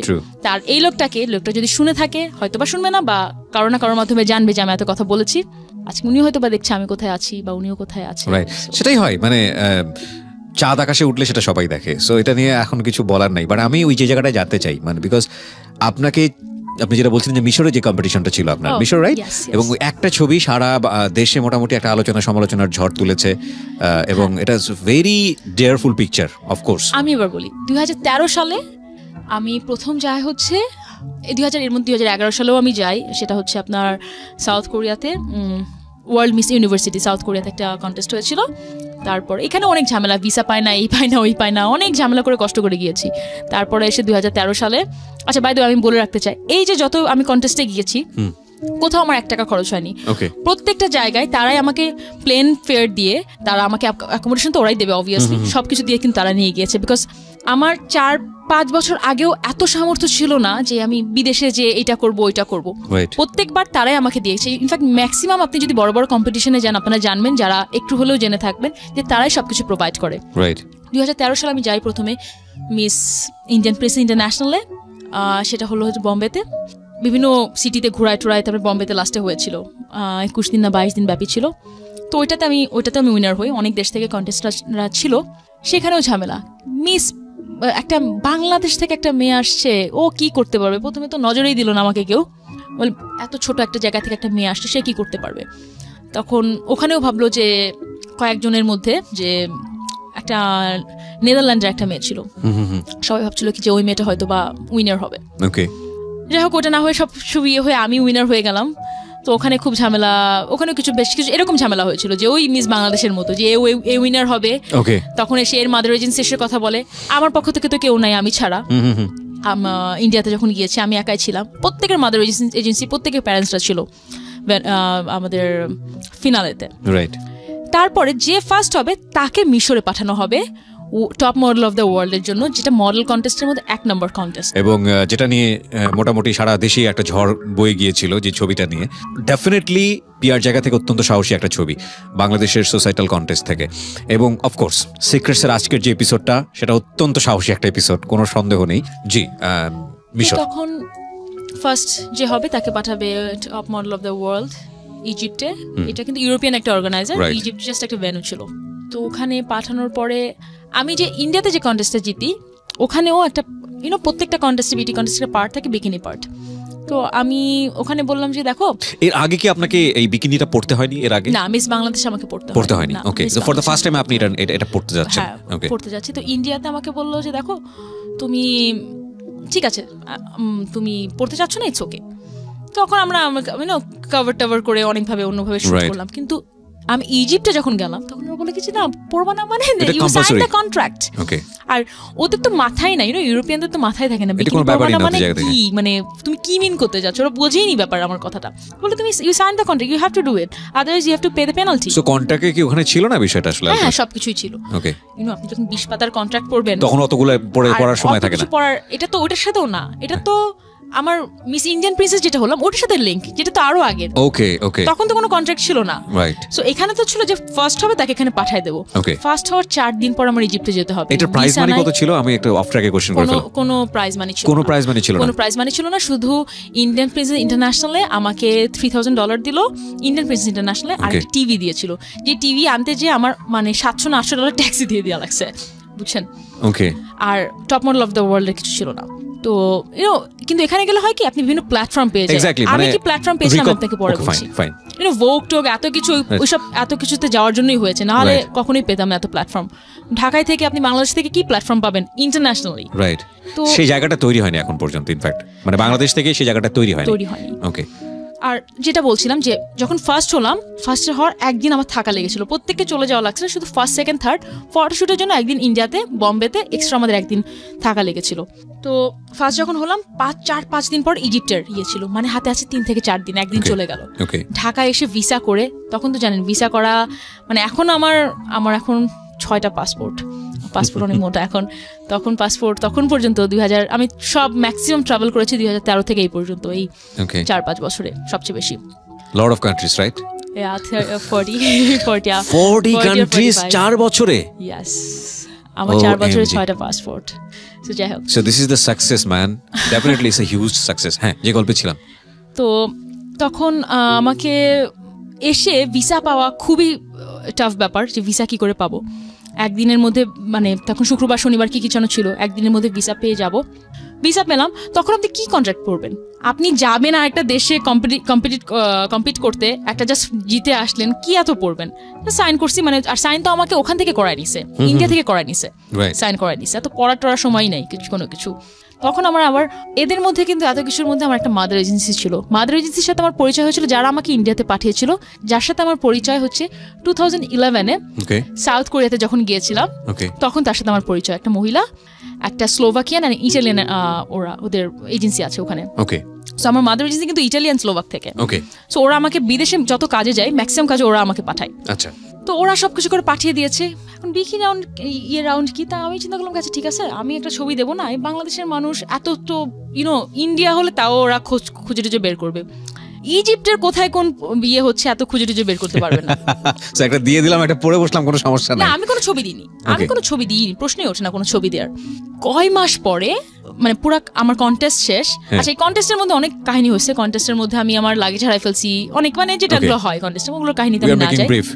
ইয়াস, কয় মাস পরে একটা বিকিনি পিকচার, যেটা ছিল স্টেজে হেঁটে আসতেছি আমি, কোত্থেকে পেয়ে সারা সোশ্যাল মিডিয়াতে চলে গেল যে পিয়া এরকম বাংলাদেশের ফার্স্ট মডেল। আপনি এখন পর্যন্ত পিয়া জান্নাতুল দিয়ে সার্চ দেন গুগলে, সবার আসে পিয়া জান্নাতুল বিকিনি, সেকেন্ড আসে পিয়া জান্নাতুল হাজব্যান্ড। সো মানুষের অনেক কিউরিওসিটি আমার জামাইকে নিয়ে। আজকের পর থেকে ইনশাআল্লাহ আসবে Piya Jannatul secrets. Yes, so for the first time, right? আপনি মিডিয়াতে আজকে যা বলছেন বা 2 থেকে 2.5 ঘন্টা, ফর দ্য ফার্স্ট টাইম এত কিছু কি কোথাও কোনো মিডিয়া জানে? এত কিছু মিডিয়া দেন, এত কিছু কেউই জানে না আমার জামাই ছাড়া। আমার আম্মাও অনেক পার্ট জানে। This is my success, this is my people success, যে এখানে যারা আসে তারা দিল খুলে বলে। এবং okay, this is my honour actually. Okay, বলেন তারপর। 2000 তো ওই ছবিটা নিয়ে সব জায়গায় ভাইরাল হয়ে গেল।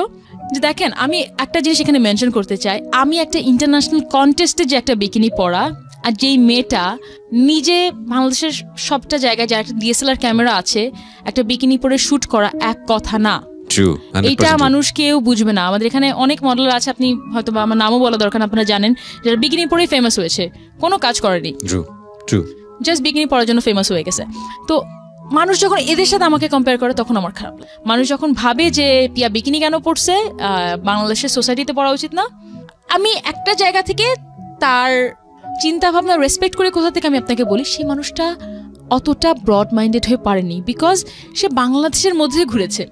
বাংলাদেশের সোসাইটিতে আমাদের যেটা শেখানো হয়েছিল, যেটা আমি খুলনায় থেকে যখন ভেবেছিলাম স্লিভলেস পরা আমার জন্য ভালো হবে না, সো আমি ওই মানুষটারও দোষ দিচ্ছি না, সে অত কিছু জানে না বা অত ব্রড মাইন্ডেড হয়ে পারেনি, সো ইটস ওকে। কিন্তু যখন মানুষ এটার সাথে এটা কম্পেয়ার করতেছে, একটা ফেসবুকে ডিএসএলআর একটা ক্যামেরাম্যানের সাথে, একটা ছবির সাথে আমার ছবি কম্পেয়ার করে একটা ইন্টারন্যাশনাল প্ল্যাটফর্মে যে আমার ছবি তোলা, তখন আমার খারাপ লাগে। বিকজ আমি কিন্তু ফেমাস হওয়ার জন্য এটা করিনি, আমার বিভিন্ন অ্যাচিভমেন্ট আছে। অ্যাচিভমেন্টের পর একটা জায়গায় একটা কন্টেস্টে, ইন্টারন্যাশনাল কন্টেস্টে ফার্স্ট হওয়ার পর আমরা ওখানে গিয়েছি, তারপর একটা ছবি আপনারা কোথা থেকে পেয়ে আপনারা ভাইরাল করছেন, জিনিসটা এক জিনিস না। তো এইগুলো আমি এখনো আমি জানি কিবরিয়া ভাই, দেখেন আমরা যতই বোঝানোর চেষ্টা করি না কেন বুঝবে না। এটা তো আসলে আমার একদিনের এডুকেশন না, একদিনের এডুকেশন। জন্মের পর থেকে আমরা এভাবেই শিখে আসতেছি, জন্মের পর থেকে শিখে আসছি। সেটা আপনি একদিনে আমার আজকে বা আপনার সিক্রেটস প্রোগ্রাম আপনি চেঞ্জ করতে পারবেন না। চেঞ্জ করাটা বোকামি হবে, জোর করাটা বোকামি হবে, জোর করাটা বোকামি হবে। সো আমি ওই পার্টটা আর না কথা বলি। তো এই ছবিটা নিয়ে অনেক কথা হলো। দেখেন, বাই দ্য ওয়ে, আমি তো এখন মেইন কথা এখানে বলিনি। আমার বাবার সাথে আমার ফাইনালি কথা হয় যখন আমি আমার ইন্টারমিডিয়েট পাশ করি, যখন আমি আমার লতে ভর্তি হই। তখন এত কিছুর পরে আমি তো আমার প্রথম থেকে জার্নিটা বলছিলাম, তারপর থেকে আর আমার পুরো ফ্যামিলির সাথে আমার কথা হয় ভালো করে। আমার ফ্যামিলিতে আমাকে দেখি মডেলিং করে বা মিডিয়াতে আছে, বাংলাদেশের মিডিয়া কি মিডিয়া, এইটুকু একটা মিডিয়ায় কাজ করেছি, এটা এভরিবডিজ পারসেপশন। অ্যান্ড মিডিয়া নিয়ে খুব নোংরা পারসেপশন, খুবই নোংরা পারসেপশন। যখন আমি ভোগে যাই, যখন আমি এই 2টা কন্টেস্টে জিতি, তখন তাদের মনোভাব আস্তে আস্তে চেঞ্জ হওয়া স্টার্ট করলো। Because it's not only in Bangladesh, আমি তো বাংলাদেশের বাইরেও কাজ করছি, এটা ইন্টারন্যাশনাল ব্যাপার হয়ে যাচ্ছে, প্ল্যাটফর্মে কাজ করছি। যেইটা দেখে তারা যখন ভোগ খোলে, এল ম্যাগাজিন খোলে, যখন খুব ইন্টারন্যাশনাল মডেলের ছবি দেখে, যখন আমার ছবি দেখে, তখন তাদের টনক নড়ে যে না, পিয়াকে যেটা ভাবছিলাম পিয়া সেটা না। এবং তারপরে তারা আরো অ্যাপ্রিসিয়েট করা শুরু করে যখন দেখে কি আমি এলএলবি যখন পড়া স্টার্ট করলাম, রাইট, ইউনিভার্সিটি অফ লন্ডনের আন্ডারে। আর why you choose LLB? আমি পলিটিক্স করতে চাই, আমার ইচ্ছা আছে। মানে এটা just it's my very on secret না, অনেকে জানে, অনেক জায়গায় এসেছে, আমি চাই। ওকে, গুড উইশেস। বিকজ কিছু মানুষ ফলো করে, কিছু মানুষ যারা ফলো করে তাদেরকে শেখায় leadership and management. there is a two things, হয় লিডার হবেন কিংবা ম্যানেজমেন্টে থাকবেন। সো আমি প্রথমটাতে থাকতে চাই। ওকে, বেস্ট উইশেস। অফ কোর্স আমরা হয়তো সেদিন দেখতেও পাবো। এতদূর আপনি যেহেতু পাড়ি দিতে পেয়েছেন, রাইট নাও আপনার এজ কত? 26। সো 26এই যদি এত বড় বড় জায়গায় অর্জন হয়ে থাকে, এবং সেটা আপনি এবং আপনার মা, আমি বলবো আপনি ফাইট করেছেন, আপনার মা এবং উপরওয়ালা তো সঙ্গেই ছিলেন, এই অর্জন তো আর কিছুদিন পরে বা আর কয়েক বছর পরে you can try for this, no problem, ইনশাআল্লাহ। সো আমি যে জায়গায় ছিলাম, সবার দৃষ্টিভঙ্গিটা চেঞ্জ হচ্ছিল, আস্তে আস্তে, খুব আস্তে আস্তে। যখন আমি ফারুককে ফারুককে যখন ডেট করা স্টার্ট করলাম, তখনও খারাপ, আবার একটা ছেলের সাথে পিয়া পড়ছে। দেখেন, আপনি তো 4 থেকে 5 হাজার মানুষের লাইফ স্টোরি শুনেছেন। আমি আপনার একটা মেয়ের লাইফ স্টোরি শুনে আপনাকে ফোন দিয়েছিলাম, ওই মেয়েটারও আপনি অনেক লাইফ স্টোরি শুনেছেন। আমার এত দিনের মানে আমি জানি না মানুষ কি শুনবে, বিশ্বাস করবে না করবে, আমার 2টা ছেলের সাথে রিলেশন এত বছরের মিডিয়াতে থেকে, এত বছরে।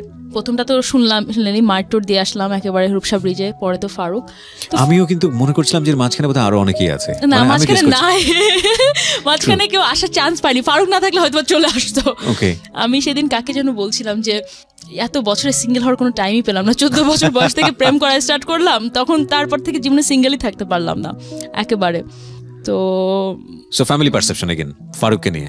হ্যাঁ, তো ফারুককে যখন ডেট করা স্টার্ট করলাম, ফারুক খুবই ডাউন টু আর্থ একটা ছেলে, দেখে আপনার কিছুই মনে হবে না যে জব করছে, ইয়ে করছে, খুবই ভদ্র একটা ছেলে মনে হবে।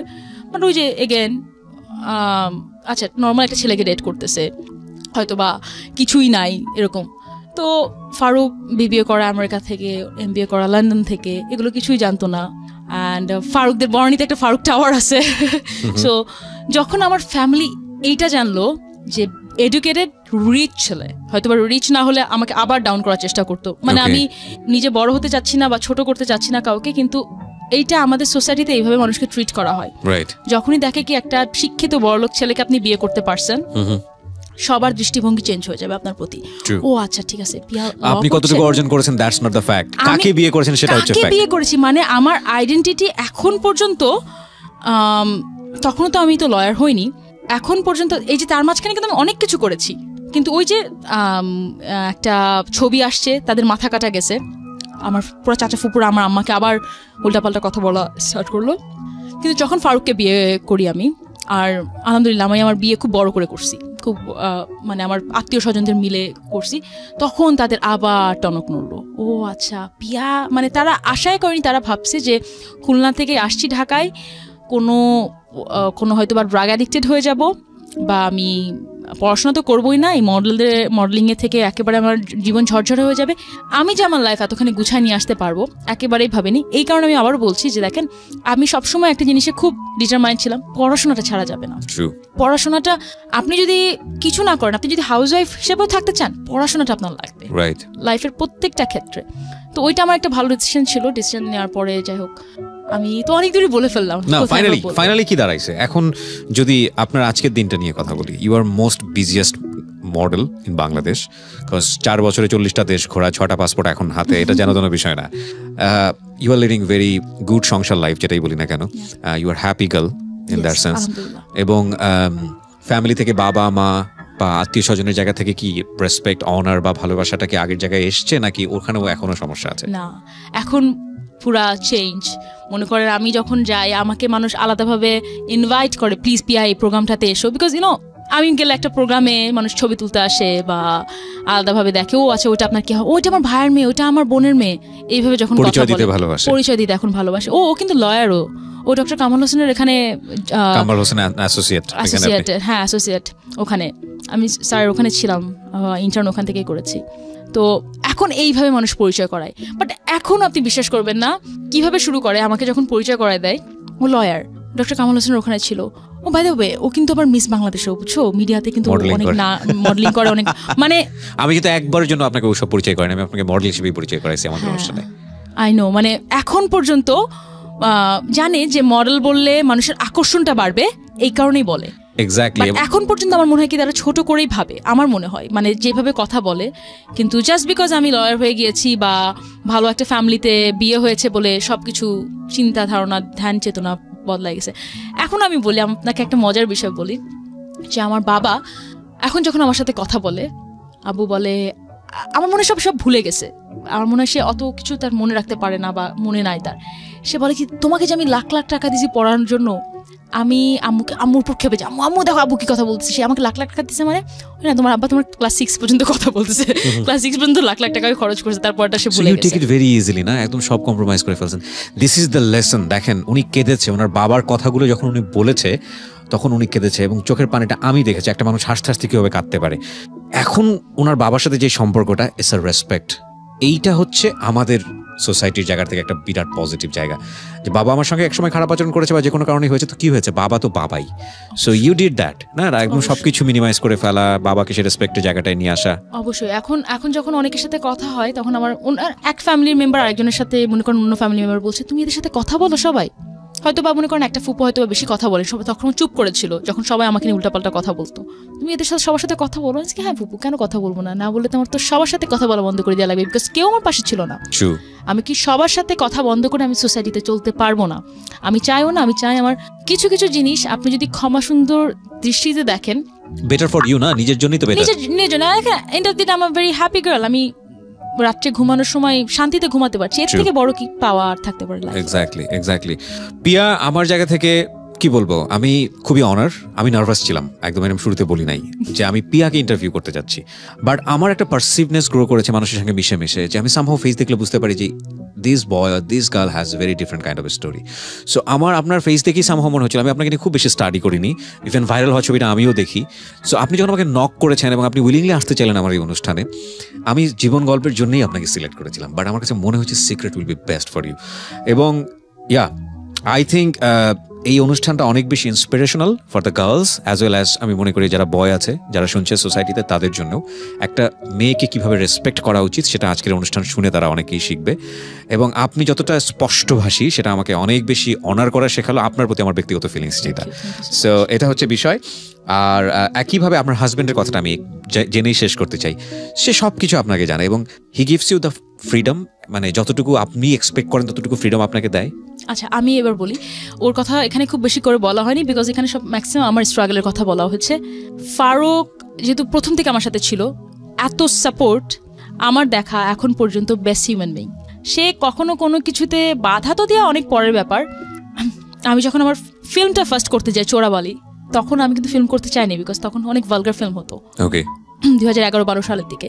তখন আমাকে ফারুকই বলে যে না তুমি করো। যখন ভোগের জন্য আমাকে একদিনের মধ্যে বলে যে আপনার কালকেই আসতে হবে, ডক্টর কামাল হোসেনের ওখানে আমি তখন আমি ইন্টার্ন করছি, তখন আমাকে বলে কি যে না আপনি ছুটি পাবেন না, আমাকে বলে কি যে না তুমি কোনোভাবে ওদেরকে কনভিন্স করো করে তুমি কালকেই বম্বে যাও। আমি যখন ইন্ডিয়ান প্রিন্সেস থেকে জিতে আসি টিভি নিয়ে ছাড়াতে যখন বললো $700 লাগবে, আমি বললাম আমি 1 টাকাও দেবো না, আমার টিভি লাগবে না। তখন ওর টাকা দিয়ে ওর টিভি ছাড়াই, পরে আমি দিয়ে দিয়েছি ওকে।